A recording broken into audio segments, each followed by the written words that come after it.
ਵਾਹਿਗੁਰੂ ਜੀ ਕਾ ਖਾਲਸਾ, ਵਾਹਿਗੁਰੂ ਜੀ ਕੀ ਫਤਿਹ। ਵਾਹਿਗੁਰੂ ਜੀ ਕੀ ਫਤਿਹ। ਸਨਮਾਨਯੋਗ ਗੁਰੂ ਸਵਾਰਿਓ, ਅੱਜ ਦੀ ਗੁਰਮਤਿ ਕਲਾਸ ਵਿੱਚ ਸ਼ਾਮਲ ਹੋਣ ਵਾਲੇ ਸਾਰੇ ਹੀ ਵੀਰਾਂ ਭੈਣਾਂ ਨੂੰ ਜੀ ਆਇਆਂ। ਗੁਰੂ ਤੇਗ ਬਹਾਦਰ ਸਾਹਿਬ ਪਾਤਸ਼ਾਹ ਜੀ ਦਾ 400 ਸਾਲਾ ਪੁਰਬ ਅਸੀਂ ਮਨਾ ਰਹੇ ਹਾਂ। ਉਸੇ ਸੰਬੰਧ ਵਿੱਚ ਹੀ ਅੱਜ ਦੀ ਇਸ ਕਲਾਸ ਵਿੱਚ ਪ੍ਰਿੰਸੀਪਲ ਸੁਰਿੰਦਰ ਸਿੰਘ ਜੀ ਗੁਰੂ ਤੇਗ ਬਹਾਦਰ ਸਾਹਿਬ ਜੀ ਦੀ ਜੀਵਨੀ ਤੇ ਸਿੱਖਿਆ ਦੇ ਉੱਤੇ ਸਾਡੇ ਨਾਲ ਵਿਚਾਰ ਸਾਂਝੇ ਕਰਨਗੇ।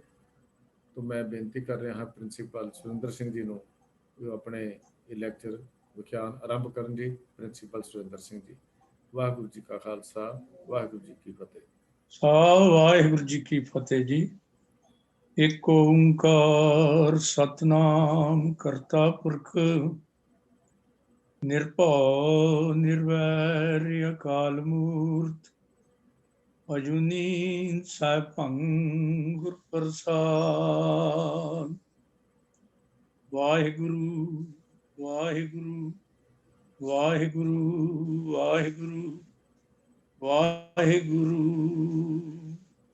वाहिगुरु जी का खालसा, वाहिगुरु जी की फतेह। अज दी गुरमत कलास ਵਿੱਚ ਸ਼ਾਮਲ ਸਮੂਹ ਵੀਰ ਭੈਣ ਜੋ ਦੇਸ਼ ਵਿਦੇਸ਼ ਦੇ ਵਿੱਚ ਬਹਿ ਕੇ ਸਤਿਗੁਰੂ ਗੁਰੂ ਤੇਗ ਬਹਾਦਰ ਜੀ ਮਹਾਰਾਜ ਦੀਆਂ ਬਖਸ਼ਿਸ਼ਾਂ ਦੇ ਪਾਤਰ ਬਣਨ ਦੀ ਕੋਸ਼ਿਸ਼ ਵਿੱਚ ਹਨ। ਸਤਿਗੁਰੂ ਜੀ ਦੇ ਪਾਵਨ 400 ਸਾਲਾ ਪ੍ਰਕਾਸ਼ ਦਿਹਾੜੇ ਤੇ ਸਮੁੱਚੇ ਸੰਸਾਰ ਵਿੱਚ ਬੈਠੇ ਹੋਏ ਸਿੱਖ ਭੈਣ ਭਰਾਵਾਂ ਨੂੰ ਸਭ ਤੋਂ ਪਹਿਲਾਂ ਲੱਖ ਲੱਖ ਵਧਾਈ ਦਿੰਦਾ ਹਾਂ। ਸਤਿਗੁਰੂ ਸੱਚੇ ਪਾਤਸ਼ਾਹ ਦੇ ਪਾਵਨ ਇਤਿਹਾਸ ਤੇ ਇਤਿਹਾਸ ਵਿੱਚੋਂ ਮਿਲਦੀ ਸੇਧ, ਇਸ ਵਿਸ਼ੇ ਤੇ ਆਪ ਜੀ ਨਾਲ ਕੁਝ ਸਮਾਂ ਵਿਚਾਰ ਸਾਂਝੇ ਕਰਨੇ ਹਨ। ਜਿਸ ਤਰ੍ਹਾਂ ਸਤਿਗੁਰੂ ਗੁਰੂ ਤੇਗ ਬਹਾਦਰ ਜੀ ਮਹਾਰਾਜ ਬਖਸ਼ਿਸ਼ ਕਰਨਗੇ ਆਪ ਜੀ ਦੀ ਸੇਵਾ ਵਿੱਚ ਹਾਜ਼ਰ ਹੋਣ ਦਾ ਤੇ ਸਤਿਗੁਰੂ ਜੀ ਦਾ ਜਸ ਗਾਇਨ ਕਰਕੇ ਤੇ ਆਪ ਨੂੰ ਸ਼ਰਵਣ ਕਰਾ ਕੇ ਸਤਿਗੁਰੂ ਜੀ ਦੀਆਂ ਖੁਸ਼ੀਆਂ ਪ੍ਰਾਪਤ ਕਰਨ ਦੀ ਕੋਸ਼ਿਸ਼ ਕਰਾਂਗੇ। ਭੱਟ ਕੇਸ਼ਵ ਜੀ ਨੇ ਇੱਕ ਗੱਲ ਆਪਣੀ ਕਵਿਤਾ ਦੇ ਵਿੱਚ ਆਖੀ ਹੈ ਕਿ ਸਤਿਗੁਰੂ ਗੁਰੂ ਤੇਗ ਬਹਾਦਰ ਜੀ ਮਹਾਰਾਜ ਦਾ ਜੇ ਪੂਰਨ ਜੀਵਨ ਫਲਸਫਾ, ਉਹਨਾਂ ਦੀ ਸਿੱਖਿਆ, ਉਹਨਾਂ ਦੇ ਉਪਦੇਸ਼ ਨੂੰ ਤੱਕਣਾ ਹੋਵੇ ਤਾਂ ਅਸੀਂ ਇਹ ਨਿਚੋੜ ਕੱਢ ਸਕਦੇ ਹਾਂ ਜੋ ਉਹਨਾਂ ਨੇ 4 ਲਾਈਨਾਂ ਵਿੱਚ ਆਪਣੇ ਵਿਚਾਰ ਦਿੱਤੇ ਨੇ। ਚਿਤ ਚਰਨ ਕਮਲ ਕਾ ਆਸਰਾ, ਚਿਤ ਚਰਨ ਕਮਲ ਸੰਗ ਜੋੜੀਏ, ਮਨ ਲੋਚੇ ਬੁਰਾਈਆਂ, ਗੁਰ ਸ਼ਬਦੀ ਇਹ ਮਨ ਹੋੜੀਏ। ਸਤਿਗੁਰੂ ਗੁਰੂ ਤੇਗ ਬਹਾਦਰ ਜੀ ਮਹਾਰਾਜ ਜੀ ਦਾ ਇਹ ਉਪਦੇਸ਼ ਹੈ ਕਿ ਮਨੁੱਖਾ ਮਨ ਨੂੰ ਕੇਵਲ ਤੇ ਕੇਵਲ ਸਤਿਗੁਰੂ ਦੇ ਸ਼ਬਦ ਰੂਪੀ ਚਰਨਾਂ ਦਾ ਆਸਰਾ ਹੈ ਤੇ ਸਿੱਖ ਨੂੰ ਹਮੇਸ਼ਾ ਹੀ ਸ਼ਬਦ ਰੂਪੀ ਚਰਨਾਂ ਦੇ ਨਾਲ ਆਪਣਾ ਚਿੱਤ ਜੋੜ ਕੇ ਰੱਖਣਾ ਚਾਹੀਦਾ ਹੈ। ਕਿਉਂਕਿ ਮਨ ਲੋਚੈ ਬੁਰਾਈਆਂ, ਮਨ ਬੜਾ ਵੈੜਾ ਹੈ ਤੇ ਕਬਹੂ ਜੀੜਾ ਉਪ ਚੜ੍ਹਤ ਹੈ, ਕਬਹੂ ਜਾਏ ਪਿਆਲੇ, ਲੋਭੀ ਜੀੜਾ ਥਿਰ ਨਾ ਰਹਿਤ ਹੈ, ਚਾਰੇ ਕੁੰਡਾਂ ਭਾਲੇ। ਇਸ ਲਈ ਇਸ ਮਨ ਨੂੰ ਕੰਟਰੋਲ ਕਰਨ ਦੇ ਲਈ ਗੁਰ ਸ਼ਬਦੀ ਇਹ ਮਨ ਹੋੜੀਏ, ਤੇ ਗੁਰੂ ਦੇ ਸ਼ਬਦ ਦੇ ਨਾਲ ਇਸ ਮਨ ਨੂੰ ਰੋਕਿਆ ਜਾ ਸਕਦਾ ਹੈ। ਫਿਰ ਸਤਿਗੁਰੂ ਸੱਚੇ ਪਾਤਸ਼ਾਹ ਕਹਿੰਦੇ ਨੇ, ਬਾਂਹ ਜਿਨ੍ਹਾਂ ਦੀ ਪਕੜੀਏ ਸਿਰ ਦੀਜੇ ਬਾਂਹ ਨਾ ਛੋੜੀਏ, ਤੇਗ ਬਹਾਦਰ ਬੋਲਿਆ ਧਰ ਪਈਏ ਧਰਮ ਨਾ ਛੋੜੀਏ। ਭੱਟ ਚੰਦ ਜੀ ਕਹਿੰਦੇ ਨੇ ਗੁਰੂ ਪਾਤਸ਼ਾਹ ਦਾ ਇਹ ਵਚਨ ਹੈ ਕਿ ਬਾਂਹ ਜਿਨ੍ਹਾਂ ਦੀ ਪਕੜੀਏ, ਜਿਨ੍ਹਾਂ ਦੇ ਨਾਲ ਕੋਈ ਵਚਨ ਕਰ ਲਈਏ, ਫਿਰ ਅੰਤਲੇ ਸਵਾਸਾਂ ਤੱਕ ਉਸ ਵਚਨ ਨੂੰ ਨਿਭਾਉਣਾ ਚਾਹੀਦਾ ਤੇ ਜਿਹਦੀ ਬਾਂਹ ਪਕੜ ਲਈ, ਜਿਹਦਾ ਪੱਖ ਪੂਰ ਲਿਆ, ਸਿਰ ਭਾਵੇਂ ਦੇਣਾ ਪੈ ਜਾਵੇ, ਫਿਰ ਆਪਣੇ ਵਚਨਾਂ ਤੋਂ ਮੁੜਨਾ ਨਹੀਂ ਚਾਹੀਦਾ। ਇਹ ਉਪਦੇਸ਼ ਧੰਨ ਗੁਰੂ ਤੇਗ ਬਹਾਦਰ ਜੀ ਨੇ ਸਾਨੂੰ ਦਿੱਤਾ ਕਿ ਧਰ ਪਈਏ ਧਰਮ ਨਾ ਛੋੜੀਏ, ਆਪਣਾ ਆਪ ਕੁਰਬਾਨ ਕਰ ਦਈਏ, ਪਰ ਜੋ ਧਰਮ ਨਿਭਾਉਣ ਦਾ ਵਾਅਦਾ ਕੀਤਾ ਹੈ ਉਹ ਧਰਮ ਨਿਭਾਉਣਾ ਚਾਹੀਦਾ ਹੈ। ਐਸੇ ਮਹਾਨ ਸਤਿਗੁਰੂ ਗੁਰੂ ਤੇਗ ਬਹਾਦਰ ਜੀ ਮਹਾਰਾਜ ਜੀ ਦਾ ਪਾਵਨ ਪ੍ਰਕਾਸ਼ 1 ਅਪ੍ਰੈਲ 1621 ਈਸਵੀ ਨੂੰ ਗੁਰੂ ਕੇ ਮਹਿਲ ਸ੍ਰੀ ਅੰਮ੍ਰਿਤਸਰ ਸਾਹਿਬ ਵਿਖੇ ਮਾਤਾ ਨਾਨਕੀ ਜੀ ਦੀ ਕੁੱਖੋਂ ਪਿਤਾ ਸਾਹਿਬ ਸ੍ਰੀ ਗੁਰੂ ਹਰਗੋਬਿੰਦ ਸਾਹਿਬ ਜੀ ਮਹਾਰਾਜ ਦਲ ਭੰਜਨ ਗੁਰਸੂਰਮਾ ਬੜ ਯੋਧਾ ਪਰਉਪਕਾਰੀ ਦੇ ਗ੍ਰਹਿ ਵਿਖੇ ਹੋਇਆ ਹੈ।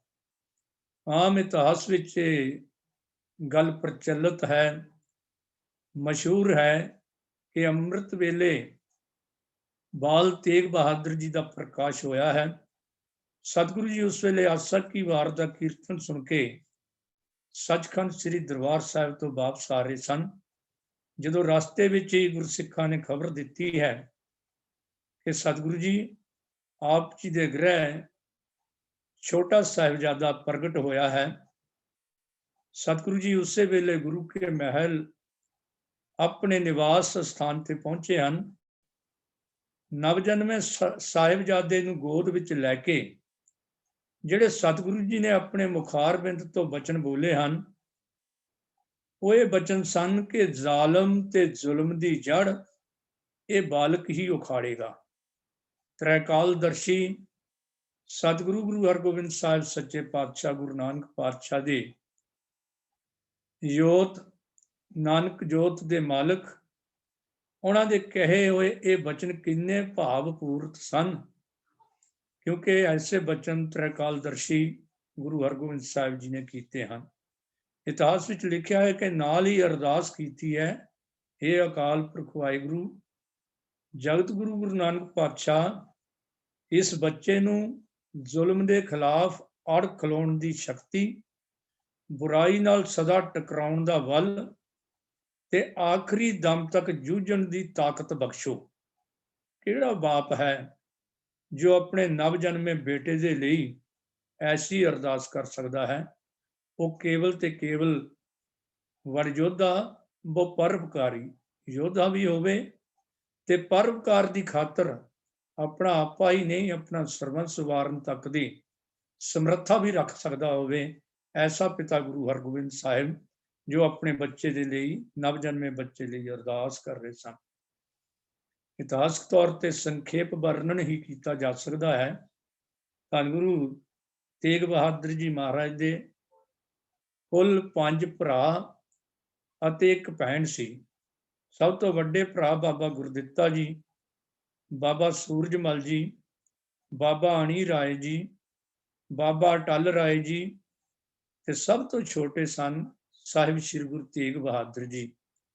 ਕਹਿੰਦੇ ਨੇ ਜਦੋਂ ਮਾਤਾ ਗੰਗਾ ਜੀ ਅਸੀਸ ਦੇਣ ਦੇ ਲਈ ਇਸ ਬਾਲਕ ਨੂੰ ਆਏ ਹਨ, ਉਹ ਦਾਦੀ ਮਾਂ ਨੂੰ ਤੇ ਪਿਤਾ ਗੁਰੂ ਹਰਗੋਬਿੰਦ ਸਾਹਿਬ ਨੇ ਆਪਣੇ ਮਾਤਾ ਜੀ ਨੂੰ ਅਰਦਾਸ ਕੀਤੀ, ਮਾਤਾ ਜੀ 5 ਸਾਹਿਬਜ਼ਾਦੇ ਅਕਾਲ ਪੁਰਖ ਵਾਹਿਗੁਰੂ ਜੀ ਨੇ ਬਖਸ਼ੇ ਹਨ, ਹੁਣ ਅਸੀਸ ਦਿਓ, ਅਰਦਾਸ ਕਰੋ ਕਿ ਇੱਕ ਬੇਟੀ ਦੀ ਦਾਤ ਵੀ ਅਕਾਲ ਪੁਰਖ ਵਾਹਿਗੁਰੂ ਜੀ ਬਖਸ਼ਿਸ਼ ਕਰਨ।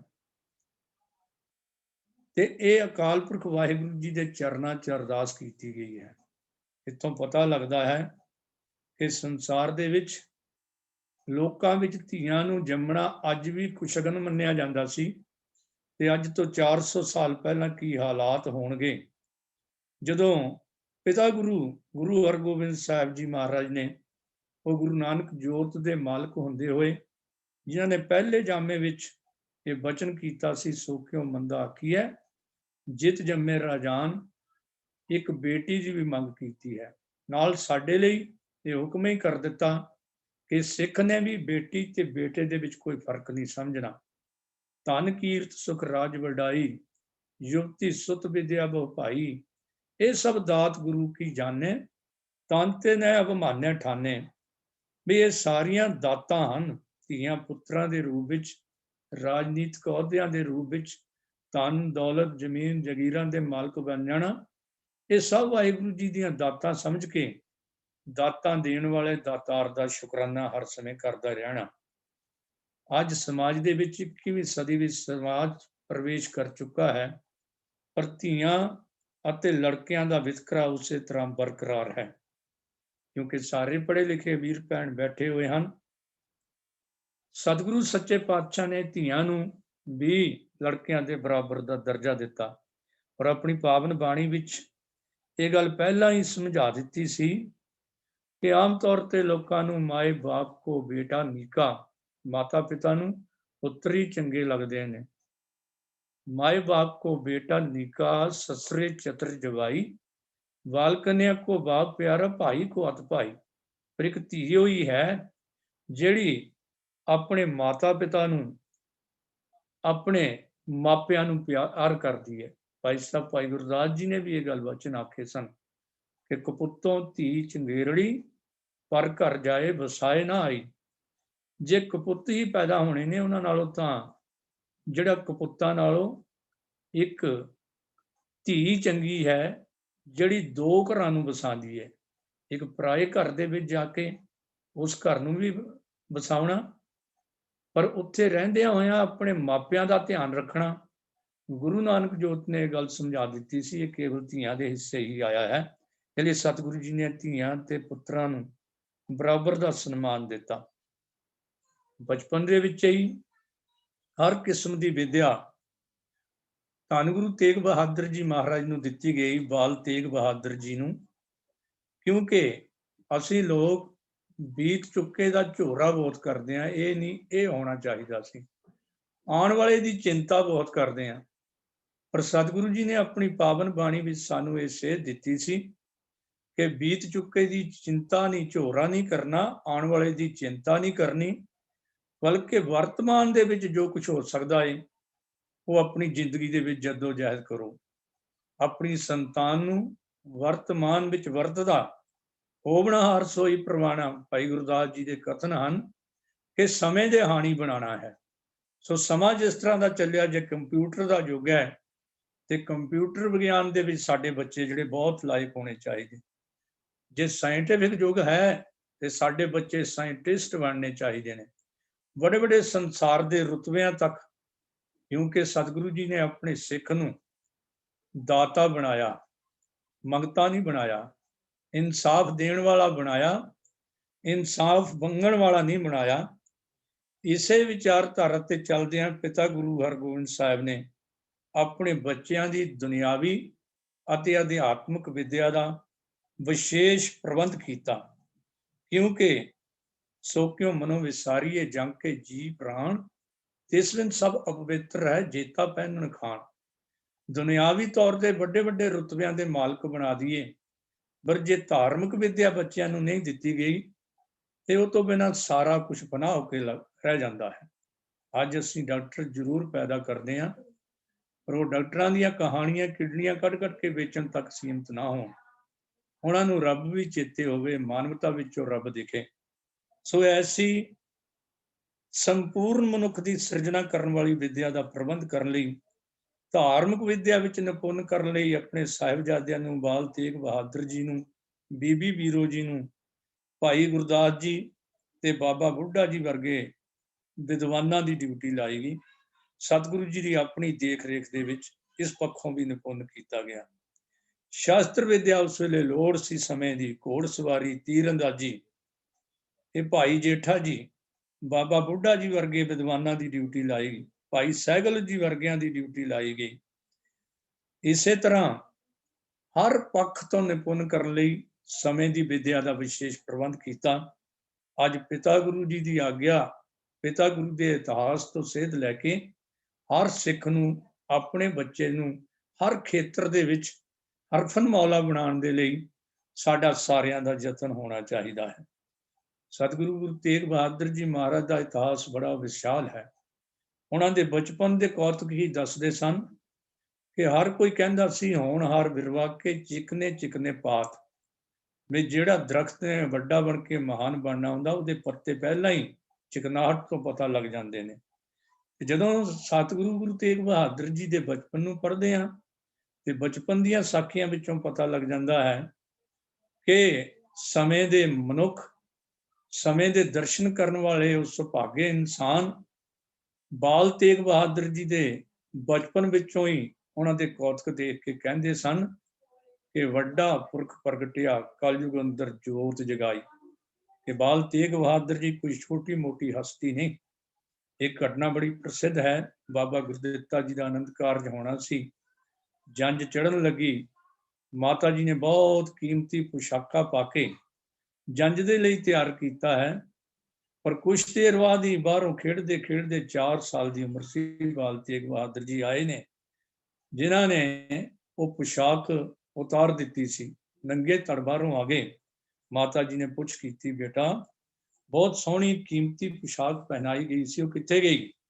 ਕਹਿਣ ਲੱਗੇ ਮਾਤਾ ਜੀ ਇੱਕ ਬੱਚਾ ਬਾਹਰ ਖੜਾ ਪਾਲੇ ਦੇ ਵਿੱਚ ਠਰ ਰਿਹਾ ਸੀ ਤੇ ਉਹਦਾ ਨੰਗੇਜ਼ ਮੇਰੇ ਤੋਂ ਨਹੀਂ ਤੱਕ ਹੋਇਆ, ਇਸ ਲਈ ਮੈਂ ਆਪਣੀ ਪੁਸ਼ਾਕ ਉਸ ਨੂੰ ਪਾ ਕੇ ਦੇ ਦਿੱਤੀ ਹੈ, ਕਿਉਂਕਿ ਤੁਸੀਂ ਮੈਨੂੰ ਹੋਰ ਦੇ ਦੇਣੀ ਸੀ, ਉਹਨੂੰ ਦੇਣ ਵਾਲਾ ਕੋਈ ਹੋਰ ਨਹੀਂ ਸੀ, ਮੇਰੇ ਤੋਂ ਤਾਂ ਨੰਗੇਜ਼ ਨਹੀਂ ਤੱਕ ਹੋਇਆ। ਉਹ ਬਾਲ ਤੇਗ ਬਹਾਦਰ ਜੋ ਬਚਪਨ ਦੇ ਵਿੱਚ ਇੱਕ ਛੋਟੇ ਜਿਹੇ ਬਾਲਕ ਦਾ ਨੰਗੇਜ਼ ਨਹੀਂ ਤੱਕ ਸਕੇ, ਇਹ ਕਿਵੇਂ ਹੋ ਸਕਦਾ ਸੀ ਕਿ ਜਦੋਂ ਹਿੰਦੁਸਤਾਨ ਦੀ ਧਰਮ ਰੂਪੀ ਚਾਦਰ ਲਾ ਕੇ ਸਾਰੇ ਹਿੰਦੁਸਤਾਨ ਨੂੰ ਨੰਗਿਆਂ ਕੀਤਾ ਜਾਣ ਲੱਗਾ ਤਾਂ ਉਹ ਹਿੰਦੁਸਤਾਨ ਦਾ ਨੰਗੇਜ਼ ਤੱਕ ਲੈਂਦੇ। ਸ਼ਾਇਦ ਇਹੀ ਕਾਰਨ ਸੀ 52 ਕਵੀਆਂ ਦੇ ਵਿੱਚੋਂ ਦਸ਼ਮੇਸ਼ ਜੀ ਦੇ ਦਰਬਾਰ ਦੇ 52 ਕਵੀਆਂ ਚੋਂ ਦੂਜੇ ਨੰਬਰ ਦੇ ਕਵੀ ਭਾਈ ਸੈਨਾਪਤੀ ਸਿੰਘ ਜੀ ਬੜੀ ਕਮਾਲ ਦੀ ਗੱਲ ਕਹਿੰਦੇ ਨੇ, ਹੈ ਹਿੰਦੁਸਤਾਨ ਦੇ ਲੋਕੋ, ਦੁਨੀਆ ਦੇ ਲੋਕੋ, ਤੁਸੀਂ ਗੁਰੂ ਤੇਗ ਬਹਾਦਰ ਜੀ ਨੂੰ ਹਿੰਦ ਦੀ ਚਾਦਰ ਨਾ ਆਖੋ, ਕਿਉਂਕਿ ਉਹਨਾਂ ਦੀ ਪਾਵਨ ਸ਼ਖਸੀਅਤ ਨੂੰ ਦੇਸ਼, ਧਰਮ ਜਾਂ ਕੌਮ ਦੀਆਂ ਹੱਦਾਂ ਵਿੱਚ ਨਿਯਤ ਨਹੀਂ ਕੀਤਾ ਜਾ ਸਕਦਾ, ਬਲਕਿ ਉਹ ਤਾਂ ਪ੍ਰਗਟ ਭਏ ਗੁਰੂ ਤੇਗ ਬਹਾਦਰ ਸਗਲ ਸ੍ਰਿਸ਼ਟ ਭੈ ਢਾਪੀ ਚਾਦਰ, ਉਹ ਤਾਂ ਧਰਮ ਦੀ ਚਾਦਰ ਹਨ, ਉਹ ਸਾਰੀ ਸ੍ਰਿਸ਼ਟੀ ਦੀ, ਉਹ ਸਰਬ ਮਾਨਵਤਾ ਦੀ ਚਾਦਰ ਹਨ। ਔਰ ਕਰਮ ਧਰਮ ਕੀ ਜਿਨ ਪਤ ਰਾਖੀ, ਅਟਲ ਕਰੀ ਕਲਯੁਗ ਮੈਂ ਸਾਖੀ, ਸਗਲ ਸ੍ਰਿਸ਼ਟ ਜੰਗ ਕਾ ਜਸ ਭਇਓ, ਤਾਂ ਤੇ ਸਗਲ ਧਰਮ ਬਚਿਓ, ਤੀਨ ਲੋਕ ਮੈਂ ਜੈ ਜੈ ਭਈ, ਸਤਿਗੁਰ ਪੈਜ ਰਾਖ ਹਿਮ ਲਈ, ਤਿਲਕ ਜੰਜੂ ਅਰ ਧਰਮਸ਼ਾਲਾ, ਅਟਲ ਕਰੀ ਗੁਰ ਭਏ ਦਇਆਲਾ। ਐਸੇ ਮਹਾਨ ਸਤਿਗੁਰੂ ਗੁਰੂ ਤੇਗ ਬਹਾਦਰ ਜੀ ਮਹਾਰਾਜ ਦਾ ਸਾਰਾ ਹੀ ਇਤਿਹਾਸ ਬੜਾ ਅਲੌਕਿਕ ਹੈ। 1632 ਸੰਨ ਦੇ ਵਿੱਚ ਧੰਨ ਗੁਰੂ ਤੇਗ ਬਹਾਦਰ ਜੀ ਮਹਾਰਾਜ ਦਾ ਆਨੰਦ ਕਾਰਜ ਕਰਤਾਰਪੁਰ ਨਿਵਾਸੀ ਭਾਈ ਲਾਲ ਚੰਦ ਦੀ ਬੇਟੀ ਮਾਤਾ ਗੁਜਰੀ ਜੀ ਨਾਲ, ਮਾਤਾ ਗੁਜਰੀ ਜੀ ਦੀ ਮਾਤਾ ਦਾ ਨਾਮ ਗੁਰੂ ਤੇਗ ਬਹਾਦਰ ਜੀ ਦੀ ਸੱਸ ਮਾਤਾ ਵਿਸ਼ਨ ਕੌਰ ਜੀ ਸਨ। ਔਰ ਇਸ ਸੁਭਾਗੀ ਜੋੜੀ ਦੀ ਇਹ ਖੁਸ਼ਕਿਸਮਤ ਬੇਟੀ ਜਦੋਂ ਆਨੰਦ ਕਾਰਜ ਤੋਂ ਬਾਅਦ ਬਰਾਤ ਤੁਰਨ ਲੱਗੀ ਹੈ, ਸਹੁਰਾ ਭਾਈ ਲਾਲ ਚੰਦ ਜੀ ਧੰਨ ਗੁਰੂ ਹਰਗੋਬਿੰਦ ਸਾਹਿਬ ਮਹਾਰਾਜ ਦੇ ਚਰਨਾਂ 'ਚ ਹਾਜ਼ਰ ਹੋ ਗਏ। ਸੱਚੇ ਪਾਤਸ਼ਾਹ, ਮੈਂ ਕੁਝ ਦੇ ਨਹੀਂ ਸਕਿਆ। ਉਹਨਾਂ ਦਾ ਇਸ਼ਾਰਾ ਸੀ ਕਿ ਸੱਚੇ ਪਾਤਸ਼ਾਹ, ਮੈਂ ਦਾਜ ਦਹੇਜ ਆਦਿ ਨਹੀਂ ਦੇ ਸਕਿਆ। ਗੁਰੂ ਨਾਨਕ ਜੋਤ ਦੇ ਮਾਲਕ ਸਾਹਿਬ ਸ੍ਰੀ ਗੁਰੂ ਹਰਗੋਬਿੰਦ ਸਾਹਿਬ ਜੀ ਮਹਾਰਾਜ ਨੇ ਬਚਨ ਕੀਤਾ, ਭਾਈ ਲਾਲ ਚੰਦ, ਗੁਰੂ ਨਾਨਕ ਪਾਤਸ਼ਾਹ ਦਾ ਹੁਕਮ ਹੈ, ਹੋਰ ਮਨਮੁਖ ਦਾਜ ਦੇ ਰੱਖ ਦਿਖਾ ਲੈ, ਸੋ ਕੂੜ ਅਹੰਕਾਰ ਕੱਚ ਪਾਜੋ। ਵੀ ਜਿਹੜੇ ਦਾਜ ਦਹੇਜ ਦਾ ਹੰਕਾਰ ਕਰਦੇ ਨੇ, ਦਾਜ ਦਹੇਜ ਦਾ ਦਿਖਾਵਾ ਕਰਦੇ ਨੇ, ਉਹ ਮਨਮੁਖ ਹਨ, ਉਹ ਕੂੜੇ ਹਨ, ਉਹ ਅਹੰਕਾਰੀ ਹਨ। ਇਸ ਲਈ ਸਿੱਖ ਨੇ ਕਦੇ ਵੀ ਦਾਜ ਦਹੇਜ ਦੇਣ ਜਾਂ ਲੈਣ ਦੀ ਚਿੰਤਾ ਨਹੀਂ ਕਰਨੀ। ਕਾਸ਼ ਅੱਜ ਇਹ ਗੱਲ ਸਿੱਖਾਂ ਦੇ ਮਨਾਂ ਵਿੱਚ ਵਸੀ ਹੁੰਦੀ ਤਾਂ ਪੰਜਾਬ ਤੇ ਦੁਨੀਆ ਦੇ ਵਿੱਚ ਦਾਜ ਦਹੇਜ ਦੇ ਨਾਂ ਤੇ ਔਰਤ ਜਾਤ ਦੇ ਨਾਲ ਇਸ ਤਰ੍ਹਾਂ ਜ਼ੁਲਮ ਨਾ ਹੁੰਦਾ। ਧੰਨ ਗੁਰੂ ਹਰਗੋਬਿੰਦ ਸਾਹਿਬ ਜੀ ਨੇ ਸੰਬੋਧਨ ਕਰਦਿਆਂ ਭਾਈ ਲਾਲ ਚੰਦ ਜੀ ਨੂੰ ਆਖਿਆ ਸੀ, ਲਾਲ ਚੰਦ, ਤੁਮ ਦੀਨੋ ਸਗਲ ਵਿਸਾਲਾ, ਜਿਨੇ ਆਪਨ ਤਨੁਜਾ ਅਰਪਨ ਕੀਨਨ, ਕਿਆ ਪਾਛੇ ਤੈ ਰਖ ਲੀਨਨ। ਭਾਈ ਲਾਲ ਚੰਦ ਜੀ, ਜਿਨੇ ਆਪਣੇ ਜੀਵਨ ਦਾ, ਜਿਨੇ ਆਪਣੇ ਦਿਲ ਦਾ ਟੁਕੜਾ ਆਪਣੀ ਬੇਟੀ ਹੀ ਦੇ ਦਿੱਤੀ, ਉਹਨੇ ਹੋਰ ਪਾਛੇ ਕੀ ਰੱਖ ਲਿਆ। ਕਾਸ਼ ਕਿ ਅੱਜ ਸਾਨੂੰ ਇਹ ਯਾਦ ਹੁੰਦਾ ਤਾਂ ਸਟੋਬਾਂ ਨਾਲ ਧੀਆਂ ਨਾ ਸੜਦੀਆਂ, ਤਲਾਕ ਨਾ ਹੁੰਦੇ। ਤਲਾਕ ਲਈ ਸਪੈਸ਼ਲ ਅਦਾਲਤਾਂ ਨਾ ਸੰਸਾਰ ਦੇ ਵਿੱਚ ਬਣਦੀਆਂ। ਜੇ ਕਿਤੇ ਗੁਰੂ ਨਾਨਕ ਪਾਤਸ਼ਾਹ ਗੁਰੂ ਹਰਗੋਬਿੰਦ ਸਾਹਿਬ ਦੀ ਸਿੱਖਿਆ ਸਾਡੇ ਕੋਨੇ-ਕੋਨੇ ਸੰਸਾਰ ਦੇ ਵਿੱਚ ਪਸਰੀ ਹੁੰਦੀ। 13 ਸਾਲ ਦੀ ਉਮਰ ਸੀ ਕੇਵਲ 1634 ਈਸਵੀ ਵਿੱਚ ਕਰਤਾਰਪੁਰ ਦੀ ਜੰਗ ਹੋਈ, ਜਦੋਂ ਗੁਰੂ ਘਰ ਦਾ ਲੂਣ ਹਰਾਮੀ ਅਕਿਰਤ ਖਾਨ, ਆਪਣੇ ਆਪ ਨੂੰ ਵਫਾਦਾਰ ਕਹਿਣ ਵਾਲਾ ਪੈਂਦੇ ਖਾਨ, ਔਰ ਚੜ ਕੇ ਲੈ ਆਇਆ। ਮੁਹਸਿਨ ਪਾਨੀ ਲਿਖਦੇ ਨੇ ਕਿ ਉਸ ਵੇਲੇ 13 ਸਾਲ ਦੀ ਉਮਰ ਸੀ ਜਦੋਂ ਇਹ ਜੰਗ ਕਰਤਾਰਪੁਰ ਦੀ ਧਰਤੀ ਤੇ ਲੜੀ ਗਈ। ਔਰ ਕੋਠਿਆਂ ਤੇ ਬੈਠ ਕੇ ਗੁਰੂ ਮਹਿਲਾ ਨੇ, ਮਾਤਾ ਗੁਜਰੀ ਜੀ, ਮਾਤਾ ਨਾਨਕੀ ਜੀ ਤੇ ਗੁਰੂ ਪਰਿਵਾਰ ਦੀਆਂ ਹੋਰ ਬੀਬੀਆਂ ਨੇ ਆਪਣੀ ਅੱਖੀਂ ਕੋਠਿਆਂ ਤੇ ਬਹਿ ਕੇ ਇਹ ਜੰਗ ਦੇਖੀ। ਅਤੇ ਬਾਲ ਤੇਗ ਬਹਾਦਰ ਜੀ ਵਰਗੇ ਯੋਧਿਆਂ ਦਾ ਹੌਸਲਾ ਆਪ ਬੁਲੰਦ ਕਰਦੇ ਰਹੇ। ਔਰ ਕਹਿੰਦੇ ਨੇ ਇਸ ਜੰਗ ਦੇ ਵਿੱਚ ਸਤਿਗੁਰੂ ਜੀ ਨੇ ਐਸੇ ਤੇਗ ਦੇ ਜ਼ੋਹਰ ਵਿਖਾਏ ਕਿ ਗੁਰੂ ਹਰਗੋਬਿੰਦ ਸਾਹਿਬ ਸੱਚੇ ਪਾਤਸ਼ਾਹ ਨੇ ਕਹਿ ਦਿੱਤਾ, ਤੂੰ ਸੱਚਮੁੱਚ ਤੇਗ ਬਹਾਦਰ ਹੈ। ਕਈ ਕਹਿੰਦੇ ਨੇ ਕਿ ਪਹਿਲਾਂ ਨਾਮ ਤਿਆਗਮਲ ਸੀ, ਤੇ ਇਸ ਜੰਗ ਦੇ ਕਰਤੱਵ ਦੇਖ ਕੇ ਤ੍ਰਿਕਾਲਦਰਸ਼ੀ ਸਤਿਗੁਰੂ ਗੁਰੂ ਹਰਗੋਬਿੰਦ ਸਾਹਿਬ ਸੱਚੇ ਪਾਤਸ਼ਾਹ ਨੇ ਪਹਿਲਾਂ ਹੀ ਨਾਮ ਤੇਗ ਬਹਾਦਰ ਰੱਖਿਆ ਹੋਵੇਗਾ। ਵਾਰ-ਵਾਰ ਨਾਮ ਨਹੀਂ ਬਦਲਣਾ ਪਿਆ।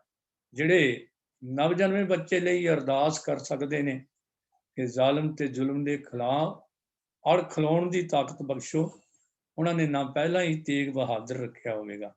ਇਸ ਜੰਗ ਤੋਂ ਬਾਅਦ ਸਤਿਗੁਰੂ ਗੁਰੂ ਹਰਗੋਬਿੰਦ ਸਾਹਿਬ ਸੱਚੇ ਪਾਤਸ਼ਾਹ ਆਪਣੇ ਨਵੇਂ ਵਸਾਏ ਨਗਰ ਧਰਮ ਪ੍ਰਚਾਰ ਦੇ ਨਵੇਂ ਸੈਂਟਰ ਕੀਰਤਪੁਰ ਸਾਹਿਬ ਵੱਲ ਰਵਾਨਾ ਹੋ ਗਏ, ਤੇ ਇੱਥੋਂ ਬਾਲ ਤੇਗ ਬਹਾਦਰ ਜੀ ਨੂੰ ਹੁਕਮ ਕੀਤਾ ਹੈ ਕਿ ਤੁਸੀਂ ਬਾਬਾ ਬਕਾਲੇ ਦੀ ਧਰਤੀ ਤੇ ਚਲੇ ਜਾਓ, ਕਿਉਂਕਿ ਧਰਮ ਪ੍ਰਚਾਰ ਦਾ ਜਿਹੜਾ ਹੈ ਉੱਥੇ ਨਿਰਵਿਘਨ ਨਿਰੰਤਰ ਜਾਰੀ ਰਹਿਣਾ ਚਾਹੀਦਾ ਹੈ। ਸਤਿਗੁਰੂ ਜੀ ਦੇ ਨਾਨਾ, ਇਹ ਨਾਨਕਾ ਪਿੰਡ ਸੀ, ਨਾਨਾ ਹਰੀ ਚੰਦ ਜੀ, ਨਾਨੀ ਹਰੀ ਦੇਵੀ ਜੀ ਇੱਥੇ ਹੀ ਰਹਿੰਦੇ ਸਨ। ਸਤਿਗੁਰੂ ਜੀ ਦੇ ਪਾਵਨ ਉਪਦੇਸ਼ ਤੋਂ ਪ੍ਰਭਾਵਿਤ ਹੋ ਕੇ ਇੱਕ ਬਹੁਤ ਵੱਡਾ ਧਨਾੜ ਸਿੱਖ ਭਾਈ ਮਹਿਰਾ ਗੁਰੂ ਪਾਤਸ਼ਾਹ ਦਾ ਸਿੱਖ ਬਣਿਆ, ਔਰ ਇੱਥੇ ਹੀ ਜ਼ਿੰਦਗੀ ਦੇ ਬਹੁਤ ਸਮਾਂ ਪਹਿਲਾਂ, ਵੱਡਾ ਸਮਾਂ ਜਿਹਨੂੰ ਇਤਿਹਾਸਕਾਰਾਂ ਨੇ ਤਾਂ 26 ਸਾਲ ਲਿਖ ਦਿੱਤਾ, ਕਿ ਸਤਿਗੁਰੂ ਜੀ ਬਾਬਾ ਬਕਾਲਾ ਵਿਖੇ ਹੀ ਰਹੇ ਔਰ ਹਮੇਸ਼ਾ ਪ੍ਰਭੂ ਭਗਤੀ ਦੇ ਵਿੱਚ ਮਸਤ ਰਹਿ ਕੇ ਜਨ ਨਾਨਕ ਧੂੜ ਮੰਗਿਆ ਤਿਸ ਗੁਰਸਿੱਖੀ ਜੋ ਆਪ ਜਪੇ ਅਵਰਾ ਨਾਮ ਜਪਾਵੇ ਦਾ ਉਪਦੇਸ਼ ਆਪ ਹਿਰਦੇ 'ਚ ਰੱਖ ਕੇ ਗੁਰੂ ਰਾਮਦਾਸ ਜੀ ਵੱਲੋਂ ਆਈ ਹੋਈ ਡਿਊਟੀ ਨਿਭਾਉਂਦੇ ਰਹੇ।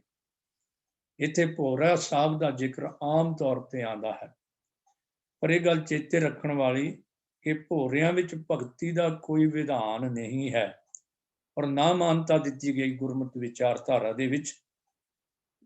ਪ੍ਰਭੂ ਭਗਤੀ ਦੇ 3 ਮੁੱਖ ਸਿਧਾਂਤ ਨੇ, ਕਿਰਤ ਕਰਨੀ, ਨਾਮ ਜਪਣਾ, ਵੰਡ ਛਕਣਾ ਹੀ ਭਗਤੀ ਦੇ ਮੁੱਖ ਅੰਗ ਸਿੱਖ ਧਰਮ ਦੇ ਵਿੱਚ ਪ੍ਰਵਾਨ ਕੀਤੇ ਗਏ ਹਨ। ਤੇ ਜੇ ਭੋਰੇ ਵਿੱਚ ਬਹਿ ਕੇ ਭਗਤੀ ਕਰਨ ਵਾਲਿਆਂ ਦੀ ਗੱਲ ਮੰਨ ਲਈਏ ਤਾਂ ਇੱਕ ਸਵਾਲ ਪੈਦਾ ਹੁੰਦਾ ਹੈ ਕਿ ਭੋਰਿਆਂ ਦਾ ਸੰਬੰਧ ਕੇਵਲ ਤੇ ਕੇਵਲ ਧੰਨ ਗੁਰੂ ਤੇਗ ਬਹਾਦਰ ਜੀ ਨਾਲ ਹੀ ਹੈ, ਬਾਕੀ 9 ਗੁਰੂ ਸਾਹਿਬਾਨ ਦਾ ਭੋਰਿਆਂ ਨਾਲ ਕੋਈ ਸੰਬੰਧ ਨਹੀਂ। ਇਸ ਦਾ ਮਤਲਬ ਇਹ ਨਹੀਂ ਕਿ ਜੋ ਇਤਿਹਾਸ, ਜੋ ਬਾਬਾ ਬਕਾਲਾ ਵਿਖੇ ਭੋਰਾ ਸਾਹਿਬ ਹੈ ਉਹ ਇਤਿਹਾਸਕ ਨਹੀਂ, ਪਰ ਫਿਰ ਕੀ ਕਾਰਨ ਹੈ ਕਿ ਪਹਿਲੇ 9 ਗੁਰੂ ਸਾਹਿਬਾਨ, ਬਾਕੀ 9 ਗੁਰੂ ਸਾਹਿਬਾਨ, ਕੀ ਉਹਨਾਂ ਨੇ ਭਗਤੀ ਨਹੀਂ ਕੀਤੀ? ਉਹਨਾਂ ਦੇ ਜੀਵਨ ਨਾਲ ਸੰਬੰਧਿਤ ਭੋਰਿਆਂ ਦਾ ਕੋਈ ਜ਼ਿਕਰ ਨਹੀਂ ਮਿਲਦਾ ਇਤਿਹਾਸ ਦੇ ਵਿੱਚ। ਸਗੋਂ ਪਹਿਲੇ ਪਾਤਸ਼ਾਹ ਨੇ ਤਾਂ ਆਪਣੀ ਜ਼ਿੰਦਗੀ ਦੇ ਚਾਰੇ ਕੰਮ, ਨੌਕਰੀ, ਦੁਕਾਨਦਾਰੀ, ਵਪਾਰ, ਖੇਤੀ ਉਪਰੰਤ ਹਜ਼ਾਰਾਂ ਕਿਲੋਮੀਟਰ ਦਾ ਸਫ਼ਰ ਕਰਕੇ 30 ਦੇਸ਼ਾਂ ਦਾ ਦੌਰਾ ਵੀ ਕੀਤਾ, ਬਾਬੇ ਤਾਰੇ 4 ਚੱਕ, ਤੇ ਅੰਤਲੇ ਜ਼ਿੰਦਗੀ ਦੇ 18 ਸਾਲ ਖੇਤੀਬਾੜੀ ਕਰਕੇ ਕਰਤਾਰਪੁਰ ਸਾਹਿਬ ਵਿੱਚ ਬਤੀਤ ਕੀਤੇ ਹਨ। ਤੇ ਭੋਰਿਆਂ ਦਾ ਕੀ ਮਤਲਬ? ਭੋਰਿਆਂ ਦਾ ਮਤਲਬ ਜੋ ਹੈ ਕਿ ਗੁਰੂ ਨਾਨਕ ਪਾਤਸ਼ਾਹ 1539 ਸਨ ਵਿੱਚ ਜੋਤੀ ਜੋਤ ਸਮਾ ਜਾਂਦੇ ਨੇ। ਗੁਰੂ ਤੇਗ ਬਹਾਦਰ ਜੀ ਦਾ ਜਨਮ 1621 ਦਾ, ਲਗਭਗ 80-85 ਸਾਲ ਦਾ ਇਹ ਸਮਾਂ ਬਣਦਾ ਹੈ, ਜਦੋਂ ਨਵੇਂ ਮਕਾਨ ਬਣਾਉਣ ਵਿੱਚ ਨਵੀਂ ਟੈਕਨੀਕ ਵਰਤੋਂ ਵਿੱਚ ਆ ਜਾਂਦੀ ਹੈ। ਉਸ ਲਈ ਅਮੀਰ ਲੋਕ ਗਰਮੀ ਸਰਦੀ ਤੋਂ ਬਚਣ ਦੇ ਲਈ ਆਮ ਭੋਰੇ ਬਣਾਉਂਦੇ ਹੁੰਦੇ ਸਨ, ਜੋ ਗਰਮੀਆਂ ਵਿੱਚ ਠੰਡੇ ਤੇ ਸਰਦੀਆਂ ਦੇ ਵਿੱਚ ਗਰਮ ਰਹਿੰਦੇ ਸਨ। ਤੇ ਗੁਰੂ ਤੇਗ ਬਹਾਦਰ ਜੀ ਮਹਾਰਾਜ ਨਾਲੋਂ ਵੱਡਾ ਅਮੀਰ ਹੋਰ ਕੌਣ ਹੋ ਸਕਦਾ ਸੀ? ਸੋ ਉਦੋਂ ਤੱਕ ਜ਼ਮੀਨਦੋਜ਼ ਮਕਾਨ, ਜਿਹਨੂੰ ਅੱਜ ਅਸੀਂ ਬੇਸਮੈਂਟ ਕਹਿੰਦੇ ਹਾਂ, ਉਹ ਬਣਨੇ ਸ਼ੁਰੂ ਹੋ ਗਏ ਸਨ। ਤੇ ਇਕਾਂਤ ਵਿੱਚ ਬਹਿ ਕੇ ਸਤਿਗੁਰੂ ਜੀ ਜਿੱਥੇ ਸਵੇਰ ਸ਼ਾਮ ਦਾ ਸਿਮਰਨ ਉਹ ਸੰਗਤਾਂ ਨੂੰ ਉਪਦੇਸ਼ ਦਿੰਦੇ ਸਨ, ਉੱਥੇ ਨਾਲ ਦੀ ਨਾਲ ਗੁਰੂ ਨਾਨਕ ਪਾਤਸ਼ਾਹ ਦੇ ਮੁੱਢਲੇ ਸਿਧਾਂਤਾਂ ਦੀ ਜਾਣਕਾਰੀ ਲਈ ਨੇੜੇ ਤੇੜੇ ਦੇ ਇਲਾਕਿਆਂ ਵਿੱਚ ਵੀ ਜਾਂਦੇ ਰਹੇ। ਵੈਸੇ ਵੀ ਜੇ ਗੁਰੂ ਤੇਗ ਬਹਾਦਰ ਜੀ ਭੋਰੇ ਵਿੱਚ ਬਹਿ ਕੇ ਭਗਤੀ ਕਰਨ ਵਾਲੇ ਹੁੰਦੇ ਤਾਂ ਉਹਨਾਂ ਨੂੰ ਸ਼ਹਾਦਤ ਹੀ ਨਹੀਂ ਦੇਣੀ ਪੈਣੀ ਸੀ, ਕਿਉਂਕਿ ਅੱਜ ਤੱਕ ਜਿਹੜੇ ਲੋਕ ਸਮਾਜ ਤੋਂ ਭਗੌੜੇ ਹੋ ਕੇ ਗੁਫਾਵਾਂ ਭੋਰਿਆਂ ਵਿੱਚ ਬਹਿ ਕੇ ਭਗਤੀ ਕਰਦੇ ਨੇ, ਉਸ ਵੇਲੇ ਵੀ ਉਹਨਾਂ ਨੂੰ ਮਾਨਤਾ ਸੀ। ਯਾਦ ਰੱਖਣਾ, ਬਾਦਸ਼ਾਹ ਜਹਾਂਗੀਰ ਆਪਣੀ ਤੁਜ਼ਕੇ ਜਹਾਂਗੀਰੀ ਦੇ ਵਿੱਚ ਲਿਖਦਾ ਹੈ ਕਿ ਕਨੌਜ ਦੇ ਜੰਗਲਾਂ ਵਿੱਚ ਮੈਨੂੰ ਪਤਾ ਲੱਗਾ ਇੱਕ ਸਾਧੂ ਇੱਕ ਬਹੁਤ ਲੁਕਮੀ ਤੇ ਉੱਚੀ ਬੈਠੇ ਰਸਤੇ ਵਾਲੀ ਗੁਫਾ ਦੇ ਵਿੱਚ ਰਹਿੰਦਾ ਹੈ, ਤੇ ਮੈਂ ਉਹਨੂੰ ਮਿਲਣ ਦੇ ਲਈ ਗਿਆ।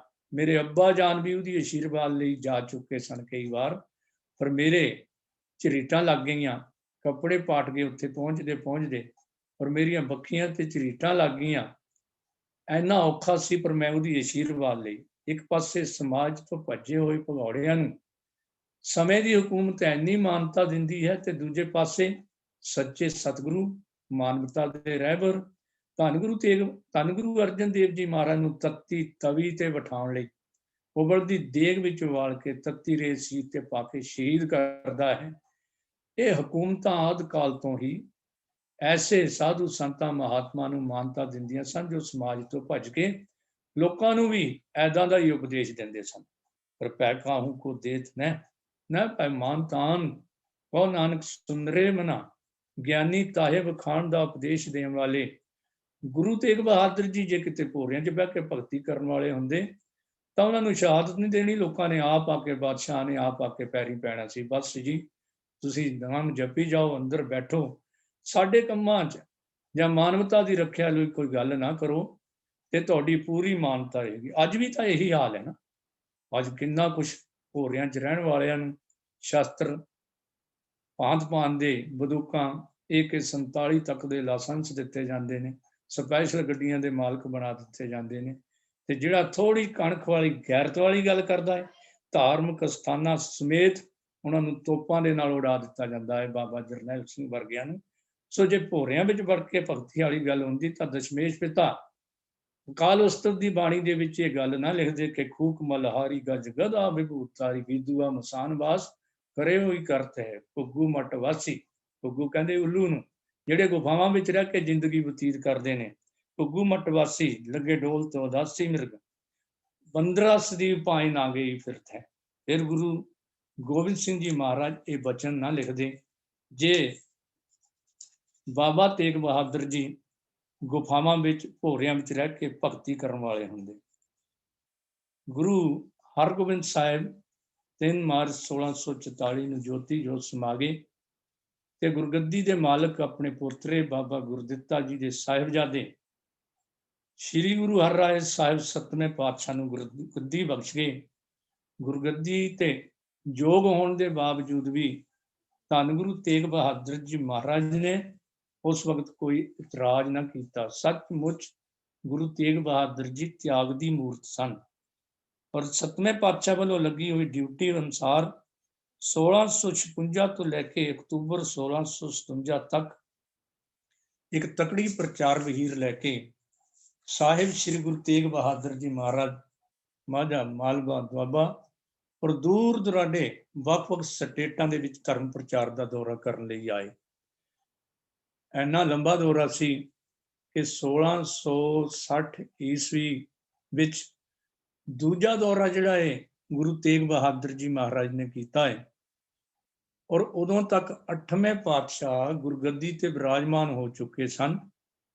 ਜਦੋਂ ਇਲਾਹਾਬਾਦ ਤੋਂ ਦੂਜੇ ਪ੍ਰਚਾਰਕ ਦੌਰੇ ਤੇ ਗੁਰੂ ਤੇਗ ਬਹਾਦਰ ਜੀ ਮਹਾਰਾਜ ਵਾਪਸ ਆਏ ਨੇ, ਤੇ ਦਿੱਲੀ ਵਿੱਚ ਹੀ ਇਹ ਖਬਰ ਮਿਲੀ ਹੈ ਸਤਿਗੁਰੂ ਜੀ ਨੂੰ ਕਿ ਸਾਹਿਬ ਸ੍ਰੀ ਗੁਰੂ ਹਰਕ੍ਰਿਸ਼ਨ ਜੀ ਮਹਾਰਾਜ ਚੇਚਕ ਤੋਂ ਪੀੜਿਤ ਮਾਨਵਤਾ ਦਾ ਦੁੱਖ ਹਰਨ ਦੇ ਲਈ ਅੱਜ ਕੱਲ੍ਹ ਦਿੱਲੀ ਵਿਖੇ ਪਹੁੰਚੇ ਹੋਏ ਹਨ। ਸਤਿਗੁਰੂ ਗੁਰੂ ਤੇਗ ਬਹਾਦਰ ਜੀ ਮਹਾਰਾਜ ਉਹਨਾਂ ਦਿਨਾਂ ਦੇ ਵਿੱਚ ਭਾਈ ਕਲਿਆਣਾ ਜੀ ਦੀ ਧਰਮਸ਼ਾਲਾ ਦਿੱਲੀ ਵਿਖੇ ਪਰਿਵਾਰ ਸਮੇਤ ਠਹਿਰੇ। ਇੱਥੇ ਹੀ ਬਾਬਾ ਰਾਮ ਰਾਏ ਵੀ ਗੁਰੂ ਜੀ ਨੂੰ ਮਿਲਿਆ, ਤੇ ਬਾਬਾ ਤੇਗ ਬਹਾਦਰ ਜੀ ਨੇ ਰਾਮ ਰਾਏ ਨੂੰ ਸਮਝਾਇਆ ਕਿ ਪਿਤਾ ਗੁਰੂ ਦਾ ਹੁਕਮ ਮੰਨਣਾ ਚਾਹੀਦਾ ਹੈ, ਪਰ ਉਹਦੇ ਤੇ ਸਿੱਖਿਆ ਦਾ ਕੋਈ ਅਸਰ ਨਹੀਂ ਹੋਇਆ। ਇੱਥੋਂ ਹੀ ਗੁਰੂ ਜੀ ਮਿਰਜ਼ਾ ਜੈ ਸਿੰਘ ਦੇ ਬੰਗਲੇ, ਜਿਹੜਾ ਅੱਜ ਕੱਲ੍ਹ ਗੁਰਦੁਆਰਾ ਬੰਗਲਾ ਸਾਹਿਬ ਜਿੱਥੇ ਗੁਰੂ ਹਰਕ੍ਰਿਸ਼ਨ ਜੀ ਮਹਾਰਾਜ ਟਿਕੇ ਹੋਏ ਸਨ, ਉੱਥੇ ਜਾ ਕੇ ਗੁਰੂ ਹਰਕ੍ਰਿਸ਼ਨ ਜੀ ਮਹਾਰਾਜ ਨਾਲ ਮੁਲਾਕਾਤ ਕੀਤੀ।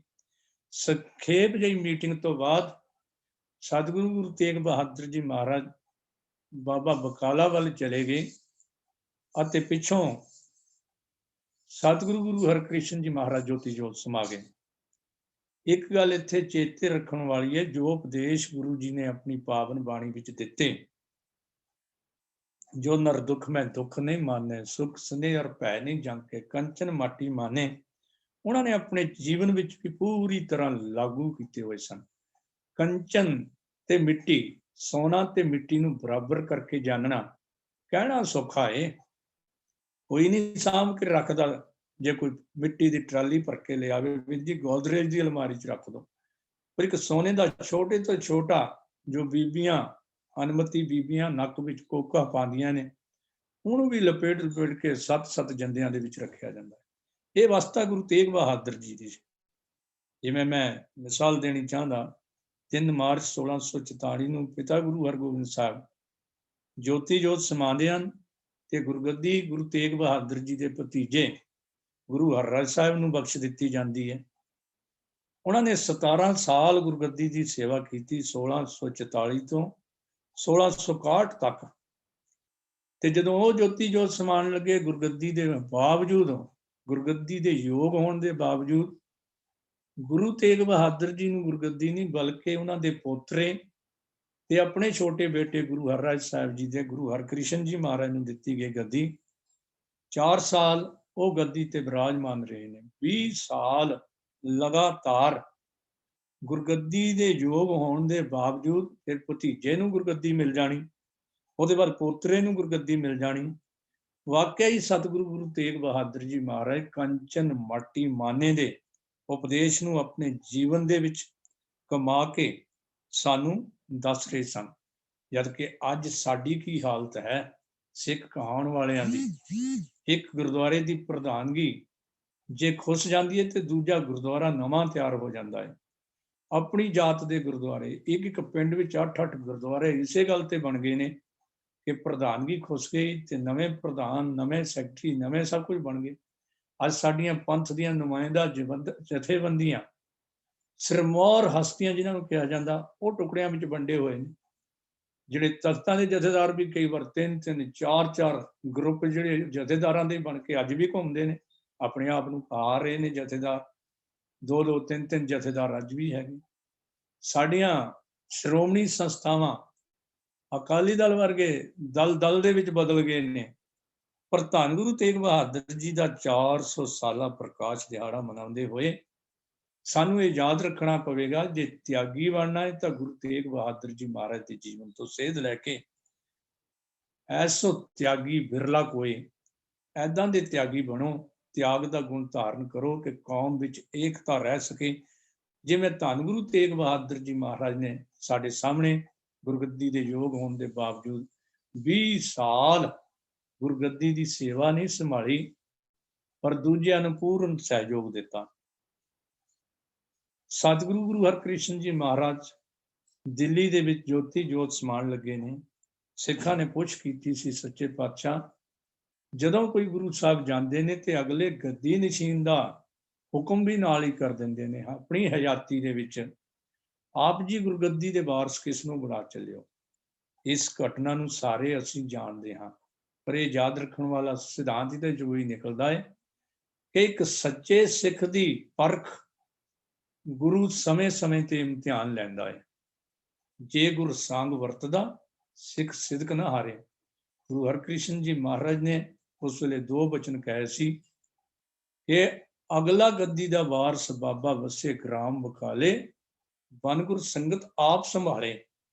ਜਦੋਂ ਪੁੱਛਿਆ ਸੀ ਸਿੱਖਾਂ ਨੇ, ਮਹਾਰਾਜ ਤੁਹਾਡੇ ਨਾਲ ਗੱਲਾਂ ਕਰਨ ਨੂੰ ਜੀ ਕਰੇਗਾ, ਤੁਹਾਡੇ ਨਾਲ ਬਚਨ ਕਰਨ ਨੂੰ ਜੀ ਕਰੇਗਾ, ਤਾਂ ਸੱਚੇ ਪਾਤਸ਼ਾਹ ਨੇ ਕਿਹਾ ਸੀ, ਜੇ ਮੇਰੇ ਦਰਸ਼ਨ ਕਰਨੇ ਨੇ, ਮੇਰੇ ਨਾਲ ਗੱਲ ਕਰਨੀ ਹੈ, ਜੋ ਹਮਰੇ ਦਰਸ਼ਨ ਕੀ ਚਾਹੇ, ਪੜ੍ਹੇ ਸੁਣੇ ਗ੍ਰੰਥ ਮਾਹੇ, ਤਿਸਮੇ ਕਹਿਓ ਜੋ ਕਰੇ ਕਰਾਵਨ, 4 ਪਦਾਰਥ ਲੈ ਮਨ ਭਾਵਨ। ਵੇ ਗੁਰੂ ਗ੍ਰੰਥ ਸਾਹਿਬ ਸੱਚੇ ਪਾਤਸ਼ਾਹ ਦੀ ਬਾਣੀ ਦਾ ਓਟ ਆਸਰਾ ਲੈਣਾ। ਉਧਰ ਇਸ਼ਾਰਾ ਹੋਇਆ ਤੇ ਇੱਧਰ ਬਕਾਲੇ ਦੇ ਵਿੱਚ 22 ਗੱਦੀਆਂ ਲਾ ਕੇ ਨਕਲੀ ਗੁਰੂ ਬਹਿ ਗਏ, ਜਿਹਨਾਂ 'ਚ ਗੁਰੂ ਸਾਹਿਬਜ਼ਾਦੇ ਵੀ ਹੈਗੇ ਸੀ, ਆਲੇ ਦੁਆਲੇ ਦੇ ਵੀ ਆਪਣੇ ਆਪ ਨੂੰ ਕਹਾਉਣ ਵਾਲੇ, ਇਕੱਠੇ 22। ਤੇ ਅੱਜ ਗਿਣਤੀ ਕਰੀਏ ਤੇ ਗੁਰਦੁਆਰਿਆਂ ਦੇ ਨੇੜੇ ਤੇੜੇ ਮੈਂ ਸਮਝਦਾ ਹੈ 22 ਨਹੀਂ ਬਲਕਿ 220 ਵੀ ਡੇਰੇ ਬਣ ਚੁੱਕੇ ਨੇ। ਭਾਵੇਂ ਤਖਤ ਸ੍ਰੀ ਕੇਸਗੜ੍ਹ ਸਾਹਿਬ ਦੇਖ ਲਈਏ, ਸੱਚਖੰਡ ਸ੍ਰੀ ਦਰਬਾਰ ਸਾਹਿਬ ਆਲੇ ਦੁਆਲੇ ਜਿੱਥੇ ਵੀ ਇਤਿਹਾਸਕ ਗੁਰਦੁਆਰੇ ਮਿਲਣਗੇ, ਆਲੇ ਦੁਆਲੇ ਬੜੇ ਸੈਂਟਰ ਬਣ ਗਏ, ਉੱਚੇ ਉੱਚੇ ਨਿਸ਼ਾਨ ਸਾਹਿਬ ਝੂਲਦੇ ਨੇ, ਬਰਾਬਰ ਦੇ ਗੁਰਦੁਆਰੇ ਬਣ ਚੁੱਕੇ ਨੇ। ਤੇ ਇਹੀ ਹਾਲ ਉਸ ਵੇਲੇ ਹੋਇਆ। 22 ਗੱਦੀਆਂ ਲਾ ਕੇ ਬਹਿ ਕੇ ਸਿੱਖ ਬੜੀ ਦੁਬਿਧਾ ਦੇ ਵਿੱਚ ਪੈ ਗਏ। ਅੰਤ ਆਪ ਜੀ ਨੂੰ ਪਤਾ ਹੀ ਹੈ ਕਿ ਜਿੱਥੇ ਸੱਚੇ ਗੁਰੂ ਦੀ ਪਰਖ ਹੋਣੀ ਸੀ, ਇਹ ਇਮਤਿਹਾਨ ਸੀ। ਜੋ ਮਹਾਰਾਜ ਨੇ ਕਿਹਾ ਸੀ, ਸੁਨਮੁੰਦੇ ਹਰਨਾਖੀਏ ਗੂੜਾ ਵੈਣ ਪਾਰ, ਪਹਿਲਾਂ ਵਸਤ ਸਿਆਣ ਕੇ ਤਾਂ ਕੀਚੇ ਵਪਾਰ। ਬਈ ਜੇ ਵਸਤ ਕੋਈ ਖਰੀਦਣੀ ਹੈ ਤਾਂ ਨਾਨਕ ਕੱਚੜਿਆ ਸ ਤੋੜ ਢੂੰਡ ਸੱਜਣ ਸੰਤ ਪੱਕਿਆਂ।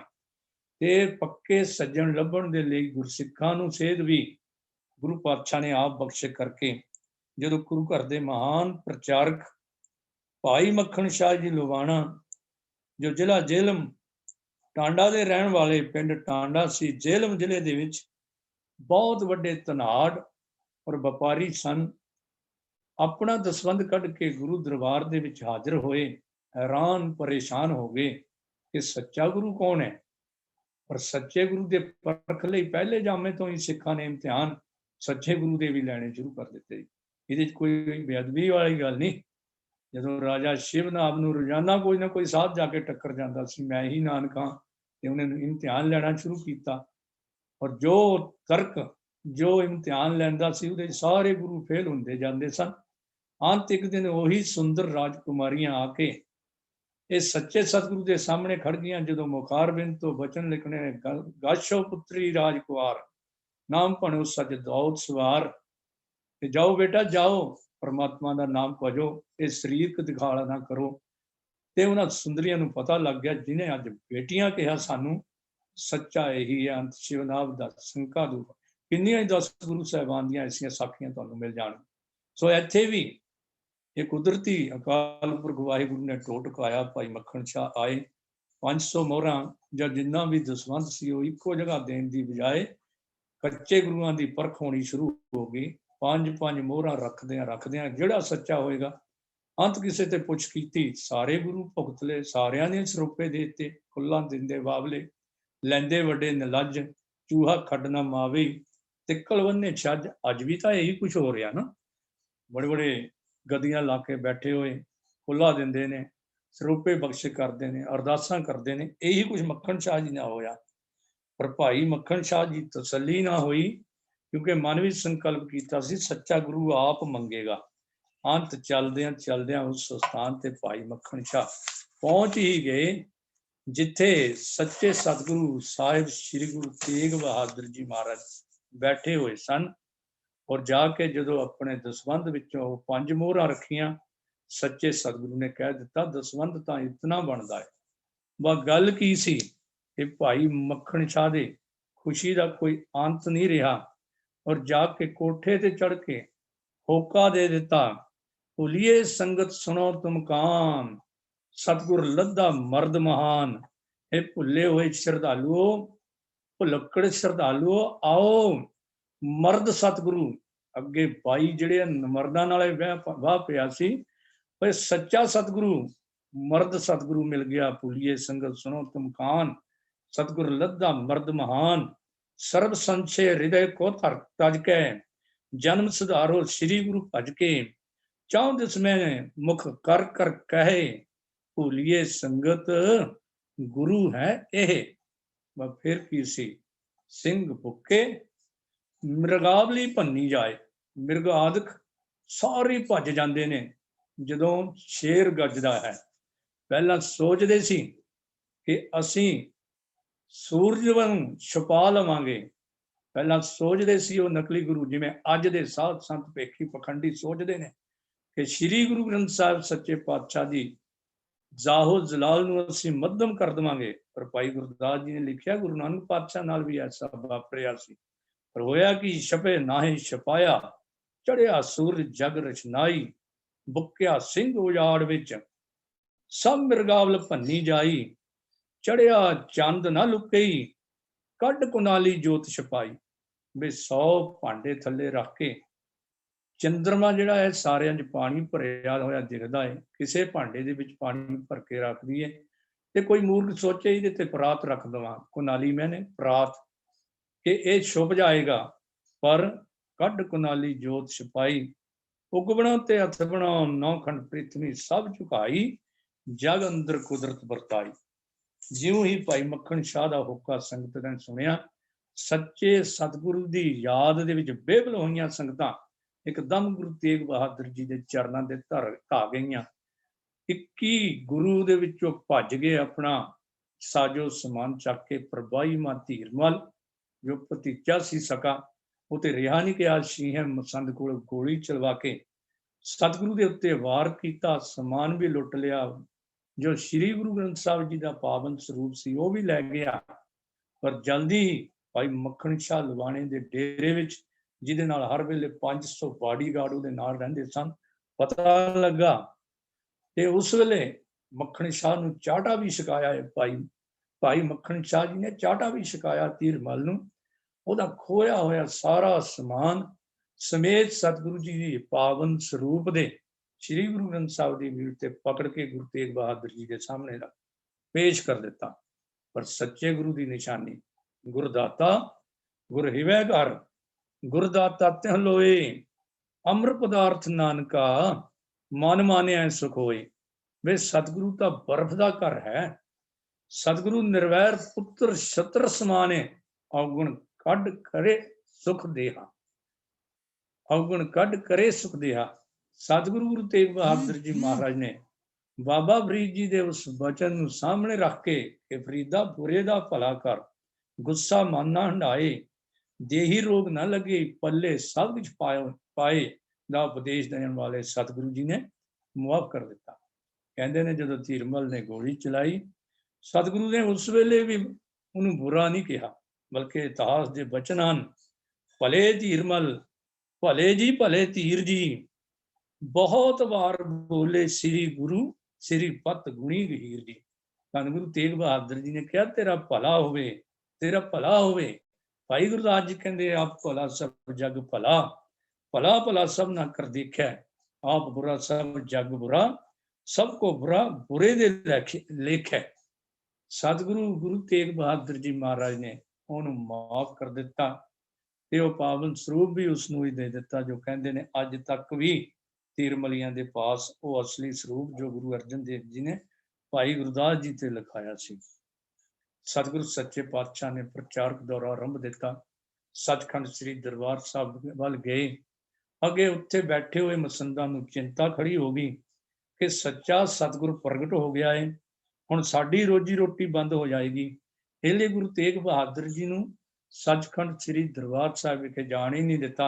ਆਪ ਸਾਰੇ ਸਾਖੀ ਤੋਂ ਭਲੀ ਭਾਂਤ ਜਾਣੂ ਹੋਇਆ ਕਿ ਸਤਿਗੁਰੂ ਜੀ ਥੜਾ ਸਾਹਿਬ ਅਕਾਲ ਤਖਤ ਸਾਹਿਬ ਦੇ ਲਾਗੇ ਇੱਕ ਬੇਰੀ ਦੇ ਬੂਟੇ ਥੱਲੇ ਕੁਝ ਸਮਾਂ ਬੈਠ ਕੇ ਉਸ ਤੋਂ ਬਾਅਦ ਸੱਚੇ ਪਾਤਸ਼ਾਹ ਉੱਥੋਂ ਵਾਪਸ ਚਲੇ ਗਏ ਅਤੇ ਵੱਲੇ ਪਿੰਡ ਵੱਲ ਜਾ ਕੇ ਮਾਈਆਂ ਨੂੰ ਪਤਾ ਲੱਗਾ, ਸੰਗਤਾਂ ਨੂੰ ਪਤਾ ਲੱਗਾ ਤੇ ਸੰਗਤ ਨੇ ਬਹੁਤ ਸੇਵਾ ਕਰਕੇ ਮੁਆਫੀਆਂ ਵੀ ਮੰਗੀਆਂ ਤੇ ਉੱਥੇ ਮਾਈਆਂ ਦੀ ਸੇਵਾ ਨੂੰ ਦੇਖ ਕੇ ਇਤਿਹਾਸ ਵਿੱਚ ਬਚਨ ਹਨ, ਮਾਈਆਂ ਰੱਬ ਰਜਾਈਆਂ। ਭਾਵ ਮਾਈਆਂ ਜੋ ਨੇ ਇਹ ਰੱਬ ਦੀ ਰਜਾ ਵਿੱਚ ਚੱਲਣ ਵਾਲੀਆਂ, ਇਹਨਾਂ ਤੇ ਹਮੇਸ਼ਾ ਗੁਰੂ ਨਾਨਕ ਪਾਤਸ਼ਾਹ ਦੀਆਂ ਬਖਸ਼ਿਸ਼ਾਂ ਹੁੰਦੀਆਂ ਨੇ। ਪਰ ਵੱਲੇ ਪਿੰਡ ਹੀ ਜਲਦੀ ਭਾਈ ਮੱਖਣ ਸ਼ਾਹ ਲਵਾਣਾ ਆਪਣੇ ਸੂਰਵੀਰ ਯੋਧਿਆਂ ਦੇ ਨਾਲ ਇਹਨਾਂ ਮਸੰਦਾਂ ਨੂੰ ਪਕੜ ਕੇ ਲਿਆ ਕੇ ਫਿਰ ਵੱਲੇ ਪਿੰਡ ਵਿੱਚ ਪੇਸ਼ ਕੀਤੇ ਤੇ ਸਤਿਗੁਰੂ ਸੱਚੇ ਪਾਤਸ਼ਾਹ ਨੇ ਮਿੱਠੀ ਜਿਹੀ ਝਾੜ ਵੀ ਪਾਈ ਕਿ 34 ਸਾਲ ਹੋ ਗਏ ਨੇ ਤੁਹਾਨੂੰ ਪੂਜਾ ਦਾ ਧਾਨ ਖਾਂਦਿਆਂ, ਅਜੇ ਤੱਕ ਤੁਹਾਡੇ ਮਨਾਂ ਦੇ ਵਿੱਚ ਸ਼ਾਂਤੀ ਨਹੀਂ ਆਈ। ਨੈ ਮਸੰਦ ਤੁਮ ਅੰਮ੍ਰਿਤ ਸਰੀਏ, ਤ੍ਰਿਸ਼ਨਾਗਨ ਤੇ ਅੰਦਰ ਸਰੀਏ। ਕਈ ਵਾਰ ਅਸੀਂ ਭੁਲੇਖੇ ਨਾਲ ਕਹਿ ਦਿੰਦੇ ਹਾਂ ਕਿ ਅੰਮ੍ਰਿਤਸਰੀਆਂ ਨੂੰ ਗੁਰੂ ਸਾਹਿਬ ਨੇ ਸ਼ਰਾਬ ਦੇ ਦਿੱਤਾ ਸੀ ਕਿ ਤੁਸੀਂ ਅੰਮ੍ਰਿਤਸਰੀਏ ਅੰਦਰ ਸੜੀਏ। ਨਹੀਂ, ਇਹ ਸਾਡੀ ਸੋਚ ਨਹੀਂ ਹੈ। ਇਲਾਕਾਵਾਦ ਦੀਆਂ ਝਗੜੇ, ਜਾਤ ਪਾਤ ਦੇ ਝਗੜੇ, ਇੱਕ ਦੂਜੇ ਨੂੰ ਥੱਲੇ ਲਾਉਣ ਦੇ ਝਗੜੇ, ਤੇ ਸਾਡੇ ਕਵੀਆਂ ਨੇ ਵੀ ਉਸ ਤਰ੍ਹਾਂ ਦੀਆਂ ਕਵਿਤਾਵਾਂ ਲਿਖ ਦਿੱਤੀਆਂ। ਜਿਵੇਂ ਸਾਡੇ ਇਲਾਕੇ ਨੂੰ ਲੋਕੀ ਅਨੰਦਪੁਰ ਸਾਹਿਬ ਦੇ ਨੂੰ ਕਹਿੰਦੇ ਪਾਪੀ ਲੋਕ ਪਹਾੜ ਦੇ ਪੱਥਰ ਜਿਨ੍ਹਾਂ ਦੇ ਚਿੱਤ, ਕੋਈ ਕਹਿੰਦੇ ਦੁਆਬੇ ਦਾ ਦਲੀਆ ਹੋ ਜਾਣਾ ਹੈ, ਇਹ ਗੁਰੂ ਜੀ ਨੇ ਕਿਹਾ ਸੀ, ਮਾਲਵੇ ਦਾ ਮੈਦਾ ਬਣ ਜਾਣਾ। ਏਦਾਂ ਦੀਆਂ ਪ੍ਰਚਲਿਤ ਗੱਲਾਂ ਅਨਪੜ੍ਹ ਤੇ ਸ਼ਰਧਾਲੂ ਸਿੱਖਾਂ ਦੇ ਮੂੰਹਾਂ ਤੋਂ ਅੱਜ ਵੀ ਸੁਣਨ ਵਿੱਚ ਮਿਲਦੀਆਂ। ਪਰ ਇਹ ਗੱਲ ਚੇਤਾ ਰੱਖਣੀ, ਸਤਿਗੁਰ ਨਿਰਵੈਰ ਪੁੱਤਰ ਛਤਰ ਸਮਾਨੇ, ਔਗਣ ਕਟੇ ਕਰੇ ਸ਼ੁੱਧ ਦੇਹਾ। ਇਹ ਗੁਰੂ ਤੇਗ ਬਹਾਦਰ ਜੀ ਦਾ ਬਿਰਧ ਸੀ। ਇਹਲੇ ਕਿਸੇ ਸ਼ਹਿਰ ਵਾਸੀ ਨੂੰ ਨਹੀਂ ਕਿਹਾ, ਸਗੋਂ ਪੂਜਾ ਦਾ ਧਾਨ ਖਾਣ ਵਾਲਿਆਂ ਦੇ ਅੰਦਰ ਹਰ ਵੇਲੇ ਤ੍ਰਿਸ਼ਨਾ, ਈਰਖਾ, ਦਵੈਸ਼ ਛੁੱਟ ਭੁਲਿਆਈ ਤੋਂ ਸਾਰੇ ਔਗਣ ਜਿਹੜੇ ਹਾਵੀ ਹੁੰਦੇ ਨੇ, ਸਤਿਗੁਰੂ ਨੇ ਉਹਨਾਂ ਨੂੰ ਇਹ ਕੀਤਾ ਸੀ ਕਿ ਤੁਸੀਂ ਪੂਜਾ ਦੇ ਧਾਨ ਦੇ ਨਾਲ ਪਰਮਾਤਮਾ ਦਾ ਸਿਮਰਨ ਵੀ ਕਰੋ, ਕਿਰਤ ਕਰੋ, ਨਾਮ ਜਪੋ, ਵੰਡ ਛਕੋ। ਕਾਸ਼ ਕਿ ਅੱਜ ਅਸੀਂ ਇਹਨਾਂ ਗੱਲਾਂ ਨੂੰ ਸੋਚ ਲਈਏ, ਕੌਮ ਦੀ ਹਾਲਤ ਸੁਧਰ ਸਕਦੀ ਹੈ। ਸਤਿਗੁਰੂ ਸੱਚੇ ਪਾਤਸ਼ਾਹ ਕੀਰਤਪੁਰ ਸਾਹਿਬ ਪਿਤਾ ਗੁਰੂ ਦੇ ਚਰਨਾਂ ਚ ਆਏ, ਇੱਥੇ ਹੀ ਨਵਾਂ ਨਗਰ ਵਸਾਨ। ਉਦੋਂ ਤੱਕ ਸਤਿਗੁਰੂ ਜੀ ਤਾਂ ਜੋਤੀ ਜੋਤ ਸਮਾ ਚੁੱਕੇ ਸਨ ਤੇ ਸਤਿਗੁਰੂ ਗੁਰੂ ਹਰਿਰਾਏ ਸਾਹਿਬ ਔਰ 8ਵੇਂ ਪਾਤਸ਼ਾਹ ਗੁਰੂ ਹਰਕ੍ਰਿਸ਼ਨ ਜੀ ਬਾਅਦ ਗੁਰੂ ਮਹਾਰਾਜ ਆਪ ਗੁਰਗੱਦੀ ਦੇ ਵਾਰਸ ਬਣ ਗਏ। ਧਰਮ ਪ੍ਰਚਾਰ ਦਾ ਨਵਾਂ ਸੈਂਟਰ ਬਣਾਉਣ ਦੇ ਲਈ ਮਾਖੋਵਾਲ ਦੀ ਧਰਤੀ, ਜਿਹਦਾ ਨਾਂ ਅੱਜ ਅਨੰਦਪੁਰ ਹੈ। ਇਹ ਯਾਦ ਰੱਖਣਾ, 1946 ਦੀ ਕਿਤਾਬ ਮੇਰੇ ਹੱਥ ਲੱਗੀ, ਜਿਸ 'ਚ ਪਤਾ ਲੱਗਿਆ ਕਿ ਮਾਖੋ ਤੇ ਮਾਟੋ ਦੋ ਦੈਂਤ ਸਨ। ਦੈਂਤ ਦਾ ਮਤਲਬ ਸਮਾਜ ਵਿਰੋਧੀ ਇਨਸਾਨ, ਜੋ ਹਰ ਵੇਲੇ ਨਸ਼ਿਆਂ, ਵਿਕਾਰਾਂ, ਕੁਕਰਮਾਂ, ਧੱਕੇਸ਼ਾਹੀ ਔਰ ਅੱਜ ਦਾ ਜੋ ਮਨੁੱਖ ਹੈ, ਇਸ ਤਰ੍ਹਾਂ ਦੀ ਹਾਲਤ ਉਹਨਾਂ ਦੀ ਸੀ, ਜਿਨ੍ਹਾਂ ਨੂੰ ਸਿੱਧੇ ਰਸਤੇ ਪਾਇਆ। ਮਾਖੋ ਨੇ ਮਾਖੋਵਾਲ ਪਿੰਡ ਵਸਾਇਆ ਤੇ ਮਾਟੋ ਨੇ ਪਿੰਡ ਮਟੌਰ, ਪਿੰਡ ਨਾਲ ਲੱਗਦਾ ਹੀ ਹੈ। ਇਹਨਾਂ ਦੋਵਾਂ ਪਿੰਡਾਂ ਦੀ ਜ਼ਮੀਨ ਤੇ ਨਾਲ ਲੱਗਦੇ ਲੋਧੀਪੁਰ, ਸਹੋਟਾ, ਮਾਖੋਵਾਲ ਅਤੇ ਅਗੰਮਪੁਰਾ, ਲੋਧੀਪੁਰਾ, ਇਹ 5 ਪਿੰਡਾਂ ਦੀ ਜ਼ਮੀਨ ਸਤਿਗੁਰੂ ਜੀ ਨੇ 75,000 ਰੁਪਏ ਦੀ ਬਿਲਾਸਪੁਰ ਦੇ ਰਾਜੇ ਕੋਲੋਂ ਖਰੀਦ ਕੇ 19 ਜੂਨ 1665 ਈਸਵੀ ਨੂੰ ਅਨੰਦਪੁਰ ਸਾਹਿਬ ਦੀ ਨੀਂਹ ਰੱਖੀ ਤੇ ਇਹਦਾ ਪਹਿਲਾ ਨਾਮ ਚੱਕ ਮਾਤਾ ਨਾਨਕੀ ਜੀ ਨੂੰ ਸਮਰਪਿਤ ਕੀਤਾ। ਮਾਤਾ ਨਾਨਕੀ ਜੀ ਗੁਰੂ ਤੇਗ ਬਹਾਦਰ ਜੀ ਦੇ ਮਾਤਾ ਜੀ ਸਨ। ਹਿੰਦੁਸਤਾਨ ਦੇ ਇਤਿਹਾਸ ਦੀ ਸ਼ਾਇਦ ਇਹ ਪਹਿਲੀ ਘਟਨਾ ਹੋਵੇ ਕਿ ਔਰਤ ਜਾਤ ਕਿਸੇ ਧਰਤੀ ਦੇ ਟੁਕੜੇ ਦੀ ਮਾਲਕ ਨਹੀਂ ਬਣ ਸਕਦੀ ਸੀ। ਤੇ ਪਹਿਲੀ ਵਾਰ ਸੀ ਕਿ ਮਾਤਾ ਨਾਨਕੀ ਜੀ ਨੂੰ ਸਮਰਪਿਤ ਕਰਕੇ ਸੋ ਕਿਉ ਮੰਦਾ ਆਖੀਏ ਜਿਤ ਜੰਮੇ ਰਾਜਾਨ ਦਾ ਉਪਦੇਸ਼ ਦੇਣ ਵਾਲੀ ਗੁਰੂ ਨਾਨਕ ਜੋਤ ਦੇ 9ਵੇਂ ਮਾਲਕ ਸਤਿਗੁਰੂ ਗੁਰੂ ਤੇਗ ਬਹਾਦਰ ਜੀ ਨੇ ਔਰਤ ਜਾਤ ਨੂੰ ਬਰਾਬਰ ਦਾ ਦਰਜਾ ਦਿੱਤਾ ਤੇ ਅਨੰਦਪੁਰ ਸਾਹਿਬ ਦੀ ਨਗਰੀ ਵਸਾਈ। ਸਤਿਗੁਰੂ ਗੁਰੂ ਤੇਗ ਬਹਾਦਰ ਜੀ ਅਕਤੂਬਰ 1665 ਵਿੱਚ ਦੂਜੀ ਲੰਬੀ ਪ੍ਰਚਾਰਕ ਯਾਤਰਾ ਕੀਤੀ, ਜਿਹਤੇ ਅਸਾਮ, ਬਿਹਾਰ, ਬੰਗਾਲ ਤੱਕ ਔਰ ਦੂਰ ਦੁਰਾਡੇ ਇਲਾਕਿਆਂ ਵਿੱਚ ਸਤਿਗੁਰੂ ਜੀ ਅਨੰਦਪੁਰ ਸਾਹਿਬ ਤੋਂ ਰੋਪੜ, ਬ੍ਰਾਹਮਣ ਮਾਜਰਾ, ਬੂਰ ਮਾਜਰਾ ਆਦਿ ਤੋਂ ਹੁੰਦੇ ਹੋਏ ਪਟਿਆਲੇ ਲਾਗੇ ਸੈਫਾਬਾਦ ਪੰਜਾਬੀ ਯੂਨੀਵਰਸਿਟੀ ਦੇ ਨੇੜੇ, ਜੋ ਔਰੰਗਜ਼ੇਬ ਦਾ ਸਾਢੂ, ਔਰੰਗਜ਼ੇਬ ਦਾ ਮਾਸੜ ਅਤੇ ਉਹਦੇ ਪਿਤਾ ਸ਼ਾਹਜਹਾਨ ਦਾ ਸਾਢੂ ਸੀ। ਇਹ ਗੁਰੂ ਤੇਗ ਬਹਾਦਰ ਜੀ ਦਾ ਬਹੁਤ ਸ਼ਰਧਾਲੂ ਸੀ। ਇਹਨੇ ਸੈਫਾਬਾਦ ਪਟਿਆਲੇ ਦੇ ਲਾਗੇ ਨਗਰ ਵਸਾਇਆ। ਸਤਿਗੁਰੂ ਜੀ ਇਸ ਪ੍ਰਚਾਰਕ ਦੌਰੇ ਦੇ ਦੌਰਾਨ ਉਹਦੇ ਪਿੰਡ ਗਏ। ਕੁਛ ਮਹੀਨੇ ਇੱਥੇ ਰਹਿ ਕੇ ਸਤਿਗੁਰੂ ਜੀ ਨੇ ਇਲਾਕੇ 'ਚ ਸਿੱਖੀ ਦਾ ਪ੍ਰਚਾਰ ਕੀਤਾ ਤੇ ਰਿਹਾਇਸ਼ ਨਵਾਬ ਸਾਹਿਬ ਦੇ ਪਾਸ ਰੱਖੀ। ਨਵਾਬ ਸਾਹਿਬ ਇਤਨਾ ਪ੍ਰਭਾਵਿਤ ਹੋਇਆ ਕਿ ਇਹਨੇ ਆਪਣਾ ਵਸਾਇਆ ਹੋਇਆ ਨਗਰ ਸੈਫਾਬਾਦ ਬਦਲ ਕੇ ਗੁਰੂ ਤੇਗ ਬਹਾਦਰ ਜੀ ਦੇ ਨਾਂ ਤੇ ਉਹਦਾ ਨਾਂ ਸ਼ਹਿਰ ਦਾ ਬਹਾਦਰਗੜ੍ਹ ਰੱਖ ਦਿੱਤਾ, ਜੋ ਅੱਜ ਵੀ ਕਾਇਮ ਹੈ। ਉੱਥੇ ਇਤਿਹਾਸਕ ਸਥਾਨ ਯਾਦ ਹੈ। ਗੁਰੂ ਤੇਗ ਬਹਾਦਰ ਜੀ ਮਹਾਰਾਜ ਦੇਸ਼ ਪ੍ਰਦੇਸ਼ ਦੇ ਵਿੱਚ ਪੈ ਕਾਹੂ ਕੋ ਦੇਤ ਨੈ ਪੈਮਾਨ ਆਉਣ ਦਾ ਜੋ ਹੈ ਉਪਦੇਸ਼ ਦੇ ਰਹੇ ਸਨ। ਸਰਕਾਰ ਦੀ CID ਵੀ ਮਗਰ ਹੁੰਦੀ ਸੀ। ਹਜ਼ਾਰਾਂ ਸ਼ਰਧਾਲੂਆਂ ਨੂੰ ਤੱਕ ਕੇ ਗੁਰੂ ਪਾਤਸ਼ਾਹ ਦੇ ਇਨਕਲਾਬੀ ਵਿਚਾਰ ਸੁਣ ਕੇ CID ਜਿਹੜੀ ਨਾਲ ਦੀ ਨਾਲ ਖਬਰਾਂ ਦੇ ਰਹੀ ਸੀ। ਜਦੋਂ ਸਤਿਗੁਰੂ ਗੁਰੂ ਤੇਗ ਬਹਾਦਰ ਜੀ ਮਹਾਰਾਜ ਤਮਤਾਨ ਹਰਿਆਣਾ ਵਿਖੇ ਪਹੁੰਚੇ ਨੇ, ਪੱਟਵਾਸੀ ਪੱਟ ਵੇਹੀ ਜਾਦੋਵੰਸੀਆ ਖਾਤਾ ਵਰਤਿਆ ਅਨੁਸਾਰ ਔਰੰਗਜ਼ੇਬ ਦੇ ਹੁਕਮ ਨਾਲ ਆਲਮ ਖਾਨ ਰੋਹੇਲੇ ਨੇ ਸਤਿਗੁਰੂ ਗੁਰੂ ਤੇਗ ਬਹਾਦਰ ਜੀ ਨੂੰ ਤਮਤਾਨ ਸਾਹਿਬ ਤੋਂ ਗ੍ਰਿਫਤਾਰ ਕਰ ਲਿਆ।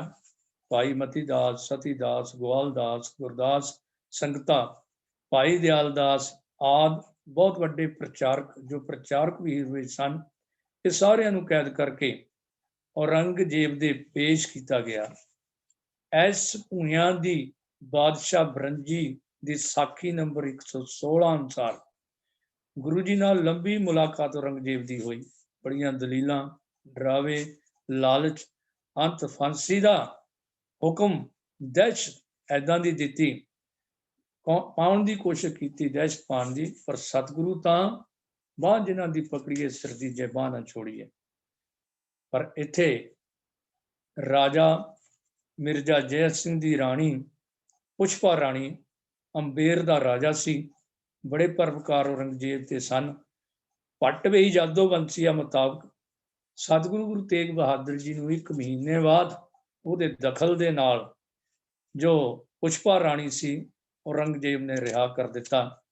16 ਦਸੰਬਰ 1665 ਨੂੰ ਜਦੋਂ 1 ਮਹੀਨੇ ਬਾਅਦ ਰਿਹਾ ਹੋਏ ਨੇ 13 ਦਸੰਬਰ ਨੂੰ, ਤੇ ਸਤਿਗੁਰੂ ਜੀ ਇੱਥੋਂ ਹੀ 16 ਦਸੰਬਰ 1665 ਨੂੰ ਪੂਰਬੀ ਭਾਰਤ ਦੇ ਦੌਰੇ ਤੇ ਚਲੇ। ਕਿੱਡੀ ਵੱਡੀ ਗੱਲ ਹੈ।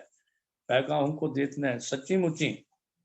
ਸੋ ਸਤਿਗੁਰੂ ਜੀ ਇਸੇ ਪ੍ਰਚਾਰਕ ਦੌਰੇ ਦੌਰਾਨ ਮਈ 1666 ਨੂੰ ਪਟਨਾ ਸਾਹਿਬ, ਜਿਹਦੇ ਅਨੇਕਾਂ ਨਾਮ ਪਾਟਲੀ ਪੁੱਤਰ, ਪੁਸ਼ਪਾ ਨਗਰ, ਕੁਸਮ ਨਗਰ, ਪਦਮ ਨਗਰ, ਮੋਰੀਆ ਨਗਰ ਆਦਿ ਵਾਰ-ਵਾਰ ਉਜੜਨ ਕਰਕੇ, ਹੜਨ ਕਰਕੇ ਦਰਿਆ ਦੇ ਕੰਢੇ ਤੇ ਵਸਦਾ ਸੀ। ਸਤਿਗੁਰੂ ਜੀ ਇਸ ਸਥਾਨ ਤੇ ਪਹੁੰਚੇ, ਪਰਿਵਾਰ ਨੂੰ ਬਰਸਾਤਾਂ ਸ਼ੁਰੂ ਹੋ ਗਈਆਂ ਸਨ। ਕੂਚਾ ਫਰੂਕ ਖਾਨ, ਜਿਹਨੂੰ ਅੱਜ ਅਸੀਂ ਤਖਤ ਸ੍ਰੀ ਪਟਨਾ ਸਾਹਿਬ ਕਹਿੰਦੇ ਹਾਂ, ਇੱਥੇ ਪਰਿਵਾਰ ਨੂੰ ਛੱਡਿਆ ਤੇ ਆਪ ਸੱਚੇ ਪਾਤਸ਼ਾਹ ਢਾਕੇਵਾਲ, ਅਸਾਂਬਲ, ਰਾਜਾ ਚਕਰਧਵਜ ਤੇ ਮਿਰਜ਼ਾ ਜੈ ਸਿੰਘ ਦੀ, ਇਹ ਕਹਾਣੀ ਲੰਬੀ ਹੈ, ਮੈਂ ਸੰਖੇਪ ਕਰ ਰਿਹਾ, ਸੁਲ੍ਹਾ ਕਰਾਉਣ ਲਈ ਚਲੇ ਗਏ। ਤੇ ਜਦੋਂ ਇੱਥੇ ਹੀ 22 ਦਸੰਬਰ 1666 ਈਸਵੀ ਨੂੰ ਪਟਨਾ ਸਾਹਿਬ ਦੀ ਧਰਤੀ ਤੇ ਸਰਵੰਸ ਸਥਾਨੀ ਦਸ਼ਮੇਸ਼ ਪਿਤਾ ਜੀ ਦਾ ਜਨਮ ਹੋਇਆ, ਉਸ ਵੇਲੇ ਧੰਨ ਗੁਰੂ ਤੇਗ ਬਹਾਦਰ ਜੀ ਮਹਾਰਾਜ ਬੰਗਾਲ ਵਿਖੇ, ਢਾਕੇ ਵਿਖੇ ਸਨ, ਜਿੱਥੇ ਭਾਈ ਮੇਹਰ ਚੰਦ, ਭਾਈ ਕਲਿਆਣ ਚੰਦ, ਦੋ ਗੁਰਸਿੱਖਾਂ ਦੇ ਹੱਥ ਖਬਰ ਪਹੁੰਚੀ ਹੈ ਤੇ ਸਤਿਗੁਰੂ ਨੇ ਉੱਥੋਂ ਹੀ ਅਕਾਲ ਪੁਰਖ ਦਾ ਸ਼ੁਕਰਾਨਾ ਕਰਕੇ ਨਵ ਜਨਮੇ ਬੇਟੇ ਦਾ ਨਾਮ ਗੋਬਿੰਦ ਦਾਸ ਰੱਖਿਆ, ਗੋਬਿੰਦ ਰਾਏ ਰੱਖਿਆ। ਤੇ ਆਪ ਸਤਿਗੁਰੂ ਜੀ ਨੇ ਆਪਣਾ ਪ੍ਰਚਾਰਕ ਦੌਰਾ ਜਿਹੜਾ ਸਮਾਪਤ ਨਹੀਂ ਕੀਤਾ। ਤੈਸਾ ਸਰਨ ਤੈਸੀ ਉਸ ਮਾਟੀ, ਤੈਸਾ ਅੰਮ੍ਰਿਤ ਤੈਸੀ ਫਿਕ ਖਾਟੀ, ਤੈਸਾ ਮਾਨ ਤੈਸਾ ਮਹਾਨ, ਤੈਸਾ ਰੰਗ ਤੈਸਾ ਰਾਜਾਨ ਦਾ ਉਪਦੇਸ਼ ਕਰਨ ਵਾਲੇ ਸਤਿਗੁਰੂ ਗੁਰੂ ਤੇਗ ਬਹਾਦਰ ਸਾਹਿਬ ਨੇ ਜਦੋਂ ਆਪਣੇ ਬੇਟੇ ਨੂੰ, ਜਿਹੜਾ 1632 ਚ ਆਨੰਦ ਕਾਰਜ ਹੋਇਆ ਸੀ, 1666 34 ਸਾਲ ਬਾਅਦ ਬੱਚੇ ਦਾ ਜਨਮ ਹੋਇਆ ਹੋਵੇ, ਸਤਿਗੁਰੂ ਜੀ ਨੇ ਪ੍ਰਚਾਰਕ ਦੌਰਾ ਵਿੱਚ ਨਹੀਂ ਛੱਡਿਆ। ਸਗੋਂ ਜਦੋਂ ਪਹਿਲੀ ਵਾਰੀ ਬੇਟੇ ਦੇ ਦਰਸ਼ਨ ਕੀਤੇ, ਉਸ ਵੇਲੇ 3.5 ਸਾਲ ਦਾ ਬੇਟਾ ਗੋਬਿੰਦ ਰਾਏ ਉਸ ਵੇਲੇ ਹੋ ਚੁੱਕਿਆ ਸੀ ਜਦੋਂ ਸਤਿਗੁਰੂ ਜੀ ਪਟਨਾ ਸਾਹਿਬ ਵਿਖੇ ਆਏ। ਅੱਜ ਸਾਡੇ ਘਰ ਵਿੱਚ 2-2.5 ਸਾਲ ਬੱਚੇ ਦਾ ਜਨਮ ਨਾ ਹੋਵੇ, ਕਲਯੁਗੀ ਸੱਸਾਂ ਨੂੰਹਾਂ ਨੂੰ ਕਲਮੁਖੀ, ਕਲਯੋਗਣ, ਡਾਇਣ, ਕੁਲੱਖਣੀ, ਪਤਾ ਨਹੀਂ ਕੀ ਸਰਟੀਫਿਕੇਟ ਦੇ ਦਿੰਦੀਆਂ, ਪਰ ਧੰਨ ਮਾਤਾ ਨਾਨਕੀ ਜੀ ਵਰਗੀ ਸੱਸ ਤੇ ਧੰਨ ਮਾਤਾ ਗੁਜਰੀ ਜੀ ਵਰਗੀ ਨੂੰਹ ਨੇ ਕਦੇ ਆਪਣੇ ਸੱਸ ਨੂੰ ਲਾਂਭਾ ਨਹੀਂ ਦਿੱਤਾ। ਸੱਸ ਨੇ ਕਦੇ ਕੋਈ ਐਸਾ ਨਿਹੋਰਾ ਨਹੀਂ ਦਿੱਤਾ ਕਿ ਆਪਣੀ ਨੂੰਹ ਵਾਸਤੇ ਏਦਾਂ ਦੀ ਅਪਸ਼ਬਦਾਵਲੀ ਵਰਤੀ ਹੋ। ਕਾਸ਼ ਅੱਜ ਸਿੱਖ ਕਹਾਉਣ ਵਾਲੇ ਹੋ, ਸਾਨੂੰ ਵੀ ਇਹ ਚੇਤਾ ਹੁੰਦਾ ਕਿ ਜੇ 2-4 ਸਾਲ ਘਰ ਵਿੱਚ ਬੱਚਾ ਨਹੀਂ ਹੋਇਆ ਤੇ ਫਿਰ ਹੋ ਗਿਆ ਮੁੰਡਾ, ਜੇ ਕੁੜੀ ਹੋ ਗਈ ਅੱਧੀਆਂ ਖੁਸ਼ੀਆਂ ਖਤਮ, ਜੇ ਮੁੰਡਾ ਹੋ ਗਿਆ ਤਾਂ ਸ਼ਰਾਬ, ਕਬਾਬ, ਸ਼ਬਾਬ, ਜਬ ਕਛ ਪਾਵੇ ਤਬ ਕਰਮ ਕਰਤੇ, ਮਾਇਆ ਗਈ ਤਬ ਰੋਵਣ ਲੱਗਤੇ। ਇਹ ਹਾਲਾਤ ਸਾਡੇ ਬਣ ਜਾਂਦੇ ਨੇ। ਸਤਿਗੁਰੂ ਜੀ ਪਟਨਾ ਸਾਹਿਬ ਬੱਚੇ ਦੇ ਦਰਸ਼ਨ ਕਰਕੇ ਮਿਲ ਕੇ ਪਰਿਵਾਰ ਨੂੰ ਵਾਪਸੀ, ਔਰੰਗਜ਼ੇਬ ਦੇ ਜ਼ੁਲਮਾਂ ਦੀਆਂ ਖਬਰਾਂ ਭੜਕੀਆਂ ਹੋਈਆਂ ਸਨ। 1671 ਈਸਵੀ ਵਿੱਚ ਵਾਪਸ ਆਨੰਦਪੁਰ ਸਾਹਿਬ ਆ ਗਏ। ਟਾਈਮ ਮੇਰਾ ਸੰਪੂਰਨ ਹੋ ਗਿਆ ਹੈ। ਆਉਣ ਵਾਲੇ ਸਮੇਂ ਵਿੱਚ ਫਿਰ ਅੱਗੇ 2 ਲੈਕਚਰਾਂ ਦਾ ਹੁਕਮ ਹੋਇਆ ਸੀ, ਜੇ ਕੋਈ ਹੁਕਮ ਹੋਇਆ ਤੇ ਸ਼ਹਾਦਤ ਤੱਕ ਕਵਰ ਕਰਾਂਗੇ, ਫਿਰ ਉਹਨਾਂ ਦੀ ਸਿੱਖਿਆ ਬਾਰੇ, ਨਹੀਂ ਤਾਂ ਸਿੱਧਾ ਸਿੱਖਿਆ ਬਾਰੇ, ਜਿਸ ਤਰ੍ਹਾਂ ਦਾ ਹੁਕਮ ਹੋਵੇਗਾ ਆਪ ਜੀ ਦੀ ਸੇਵਾ ਵਿੱਚ ਹਾਜ਼ਰ ਹੋਵਾਂਗੇ। ਇਤਨਾ ਕਿ ਇਤਿਹਾਸ ਦਾ ਪੱਖ ਤੇ ਇਤਿਹਾਸ ਤੋਂ ਮਿਲਦੀ ਸਿੱਖਿਆ ਜੇ ਸਾਡੇ ਮਨਾਂ ਦੇ ਵਿੱਚ ਆ ਜਾਵੇ ਤਾਂ ਸਤਿਗੁਰੂ ਸੱਚੇ ਪਾਤਸ਼ਾਹ ਦੀਆਂ ਬਖਸ਼ਿਸ਼ਾਂ ਦੇ ਪਾਤਰ ਬਣ ਸਕਦੇ ਹਾਂ। 400 ਸਾਲਾਂ ਮਨਾਏ ਹੋਏ ਸਾਡੇ ਪ੍ਰਕਾਸ਼ ਦਿਹਾੜੇ ਸਾਧ ਸੰਗਤ ਅਵੱਸ਼ ਸਫਲ ਹੋਣਗੇ। ਭੁੱਲ ਗਲਤੀ ਲਈ ਖਿਮਾ। ਅਗਲੀ ਕਲਾਸ ਤੋਂ ਛੁੱਟੀ ਮੰਗ ਲਈ ਸੀ ਮੈਂ, ਕਿਉਂਕਿ ਉਸ ਦਿਨ 1 ਮਈ ਨੂੰ ਅਨੰਦਪੁਰ ਸਾਹਿਬ ਵਿਖੇ ਵੀ ਬਹੁਤ ਵੱਡਾ ਸਮਾਗਮ, ਜਿਹਦੇ ਸਾਡੀ ਕਾਫੀ ਜੋ ਹੈ ਸੇਵਾਵਾਂ ਹੁੰਦੀਆਂ ਨੇ, ਤੇ ਉਹ ਤੋਂ ਅਗਲੇ ਜਿੱਦਾਂ ਹੁਕਮ ਹੋਏਗਾ ਆਪ ਦੀ ਸੇਵਾ 'ਚ ਹਾਜ਼ਰ ਹੋਏਗਾ, ਤੁਰਨਾ ਰਹਾਂਗਾ। ਭੁੱਲ ਗਲਤੀ ਲਈ ਖਿਮਾ ਕਰ ਦੇਣਾ ਜੀ। ਪ੍ਰਵਾਨੋਂ ਫਤਿਹ। ਵਾਹਿਗੁਰੂ ਜੀ ਕਾ ਖਾਲਸਾ, ਵਾਹਿਗੁਰੂ ਜੀ ਕੀ ਫਤਿਹ। ਵਾਹਿਗੁਰੂ ਜੀ ਕਾ ਖਾਲਸਾ, ਵਾਹਿਗੁਰੂ ਜੀ ਕੀ ਫਤਿਹ। ਬਹੁਤ ਬਹੁਤ ਧੰਨਵਾਦ ਜੀ ਪ੍ਰਿੰਸੀਪਲ ਸੁਰਿੰਦਰ ਸਿੰਘ ਜੀ। ਆਪ ਜੀ ਨੇ ਸਵਾਲ ਦੀ ਵਿਚਾਰਧਾਰਾ ਪੇਸ਼ ਕੀਤੀ ਹੈ। ਇਤਿਹਾਸ ਸੁਣਾਉਣਾ ਤੇ ਇਤਿਹਾਸ ਨੂੰ ਸਮਝਣਾ ਇਹ ਕੋਈ ਸੌਖੀ ਗੱਲ ਨਹੀਂ ਹੈ। ਇਤਿਹਾਸ ਵਿੱਚ ਬਹੁਤ ਮਿਲਾਵਟਾਂ ਨੇ, ਪਰ ਉਹਨਾਂ ਵਿੱਚੋਂ ਮਿਲਾਵਟਾਂ ਕੱਢ ਕੇ ਤੱਥ ਸਾਡੇ ਸਾਹਮਣੇ ਰੱਖਣਾ ਤੇ ਹੋਰ ਵੀ ਔਖਾ ਹੋ ਜਾਂਦਾ ਹੈ। ਬਸ ਇੱਕ ਘਟਨਾ ਮੈਂ ਜ਼ਰੂਰ ਜ਼ਿਕਰ ਕਰਨੀ ਚਾਹੁੰਦਾ, ਗੁਰੂ ਤੇਗ ਬਹਾਦਰ ਸਾਹਿਬ ਜੀ ਦੇ ਜੀਵਨ ਤੋਂ, ਜਿਹੜੀ ਬਚਪਨ 'ਚ ਗੁਰੂ ਬਾਲ ਗੋਬਿੰਦ ਰਾਏ ਜਦੋਂ ਪਟਨਾ ਸਾਹਿਬ ਦੀਆਂ ਗਲੀਆਂ 'ਚ ਖੇਡਦੇ ਨੇ ਸਾਥੀਆਂ ਦੇ ਨਾਲ, ਉੱਥੋਂ ਨਵਾਬ ਦੀ ਸਵਾਰੀ ਲੰਘਦੀ ਹੈ ਤੇ ਸਾਰੇ ਲੋਕ ਉਹਨੂੰ ਨਵਾਬ ਦੀ ਝੁਕ ਝੁਕ ਕੇ ਸਲਾਮ ਕਰਦੇ ਨੇ। ਰਿਵਾਜ ਸੀ ਉਸ ਵੇਲੇ। ਪਰ ਬਾਲ ਗੋਬਿੰਦ ਰਾਏ ਆਪਣੇ ਸਾਥੀਆਂ ਨਾਲ ਉਹਨੂੰ ਮੂੰਹ ਚੜਾਉਂਦੇ ਨੇ। ਕਮਜ਼ੋਰ ਦਿਲ ਵਾਲੇ ਸਿੱਖਾਂ ਨੇ ਗੁਰੂ ਤੇਗ ਬਹਾਦਰ ਸਾਹਿਬ ਬਾਦ ਇੱਕ ਸ਼ਿਕਾਇਤ ਭੇਜੀ ਵੀ ਬਾਲ ਗੋਬਿੰਦ ਰਾਏ ਚੰਗਾ ਨਹੀਂ ਕਰ ਰਿਹਾ, ਹੁਕੂਮਤ ਨਾਲ ਟੱਕਰ ਲੈਣੀ ਚੰਗੀ ਗੱਲ ਨਹੀਂ, ਹੁਕੂਮਤ ਦੇ ਹੱਥ ਬੜੇ ਲੰਬੇ ਹੁੰਦੇ ਹਨ। ਅੱਗੋਂ ਗੁਰੂ ਤੇਗ ਬਹਾਦਰ ਸਾਹਿਬ ਨੇ ਲਿਖਤੀ ਜੋ ਹੁਕਮ ਭੇਜਿਆ, ਜਿਹਨੂੰ ਹੁਕਮਨਾਮਾ ਵੀ ਕਿਹਾ ਜਾਂਦਾ ਹੈ, ਉਹ ਕਮਾਲ ਦੇ ਲਫ਼ਜ਼ ਹਨ ਜਿਨ੍ਹਾਂ ਨੂੰ ਆਪਾਂ ਤਿਆਗ ਦੀ ਮੂਰਤ ਕਹਿੰਦੇ ਆ। ਉਹ ਸਮਝਣ ਵਾਲੇ ਹਨ। ਜੋ ਗੋਬਿੰਦ ਕੀਆ ਸੋ ਭਲਾ ਕੀਆ, ਅੱਬਲ ਤਾਂ ਸਰਕਾਰੀ ਅਹਿਲਕਾਰ ਕੋ ਸਲਾਮ ਨਹੀਂ ਕਹਿਣਾ, ਪਰ ਘਰ ਆ ਹੀ ਜਾਏ ਪਵਾਂਦੀ ਦੇਣੀ ਸਰਾਂਦੀ ਨਹੀਂ ਦੇਣੀ। ਲਫ਼ਜ਼ ਬੜੇ ਕਮਾਲ ਦੇ ਹਨ ਕਿ ਜੋ ਗੋਬਿੰਦ ਕੀਆ ਸੋ ਭਲਾ ਕੀਆ, ਬਾਲ ਗੋਬਿੰਦ ਰਾਏ ਨੇ ਜੋ ਕੀਤਾ ਠੀਕ ਕੀਤਾ ਹੈ। ਜਿਹੜੇ ਜ਼ਮੀਰ ਵੇਚ ਕੇ, ਜਿਹੜੀ ਅਣਖ ਵੇਚ ਕੇ ਕੁਰਸੀਆਂ ਦਾ ਮਾਲਕ ਬਣ ਜਾਣ, ਰਾਜ ਭਾਗ ਦੇ ਮਾਲਕ ਬਣ ਜਾਣ, ਅੱਬਲ ਤਾਂ ਸਰਕਾਰੀ ਅਹਿਲਕਾਰ ਕੋ ਸਲਾਮ ਨਹੀਂ ਕਹਿਣਾ, ਕਿਉਂਕਿ ਉਹਨਾਂ ਨੇ ਜ਼ਮੀਰ ਵੇਚੀ ਹੋਈ ਹੈ। ਪਰ ਜੇ ਉਹ ਚੱਲ ਕੇ ਤੁਹਾਡੇ ਘਰ ਵੀ ਆ ਜਾਣ ਤਾਂ ਉਹਨੂੰ ਪੈਰਾਂ ਵਾਲੇ ਪਾਸੇ ਪਵਾਂਦੀ ਦੇਣੀ, ਸਰਾਂਦੀ ਨਹੀਂ ਦੇਣੀ, ਕਦੀ ਆਪਣੇ ਬਰਾਬਰ ਨਹੀਂ ਖੜਾ ਕਰਨਾ, ਕਿਉਂਕਿ ਜ਼ਮੀਰ ਮਰ ਚੁੱਕੀ ਹੈ। ਤਾਂ ਜ਼ਮੀਰ ਮਰੇ ਬੰਦੇ ਦੀ ਕੋਈ ਵਿਕਤ ਨਹੀਂ ਹੁੰਦੀ। ਗੁਰੂ ਤੇਗ ਬਹਾਦਰ ਸਾਹਿਬ ਦੀ ਇਹ ਸਿੱਖਿਆ ਅੱਜ ਦੇ ਰਾਜਨੀਤਿਕ ਬੰਦਿਆਂ ਨੂੰ ਵੀ ਜ਼ਰੂਰ ਗ੍ਰਹਿਣ ਕਰਨੀ ਚਾਹੀਦੀ ਹੈ। ਕਮ ਸੇ ਕਮ ਜ਼ਮੀਰ ਵੇਚ ਕੇ ਰਾਜ ਭਾਗ ਕਰਨਾ ਸਿੱਖ ਦਾ ਕੰਮ ਨਹੀਂ ਹੈ। ਇਹ ਗੁਰੂ ਤੇਗ ਬਹਾਦਰ ਸਾਹਿਬ ਨੇ ਸਾਨੂੰ ਸਿੱਖਿਆ ਦਿੱਤੀ ਹੈ। ਬਹੁਤ ਬਹੁਤ ਧੰਨਵਾਦ ਜੀ। ਵੀ ਰਾਜਾ ਸਿੰਘ ਜੀ ਨੂੰ ਬੇਨਤੀ ਕਰ ਰਿਹਾ ਹਾਂ, ਕੋਈ ਨਵੀਂ ਆਈਡੀ ਹੈ ਤਾਂ ਸਾਡੇ ਨਾਲ ਜਾਣ ਪਛਾਣ ਕਰਨ ਦੀ। ਵਾਹਿਗੁਰੂ ਜੀ ਕਾ ਖਾਲਸਾ, ਵਾਹਿਗੁਰੂ ਜੀ ਕੀ ਫਤਿਹ।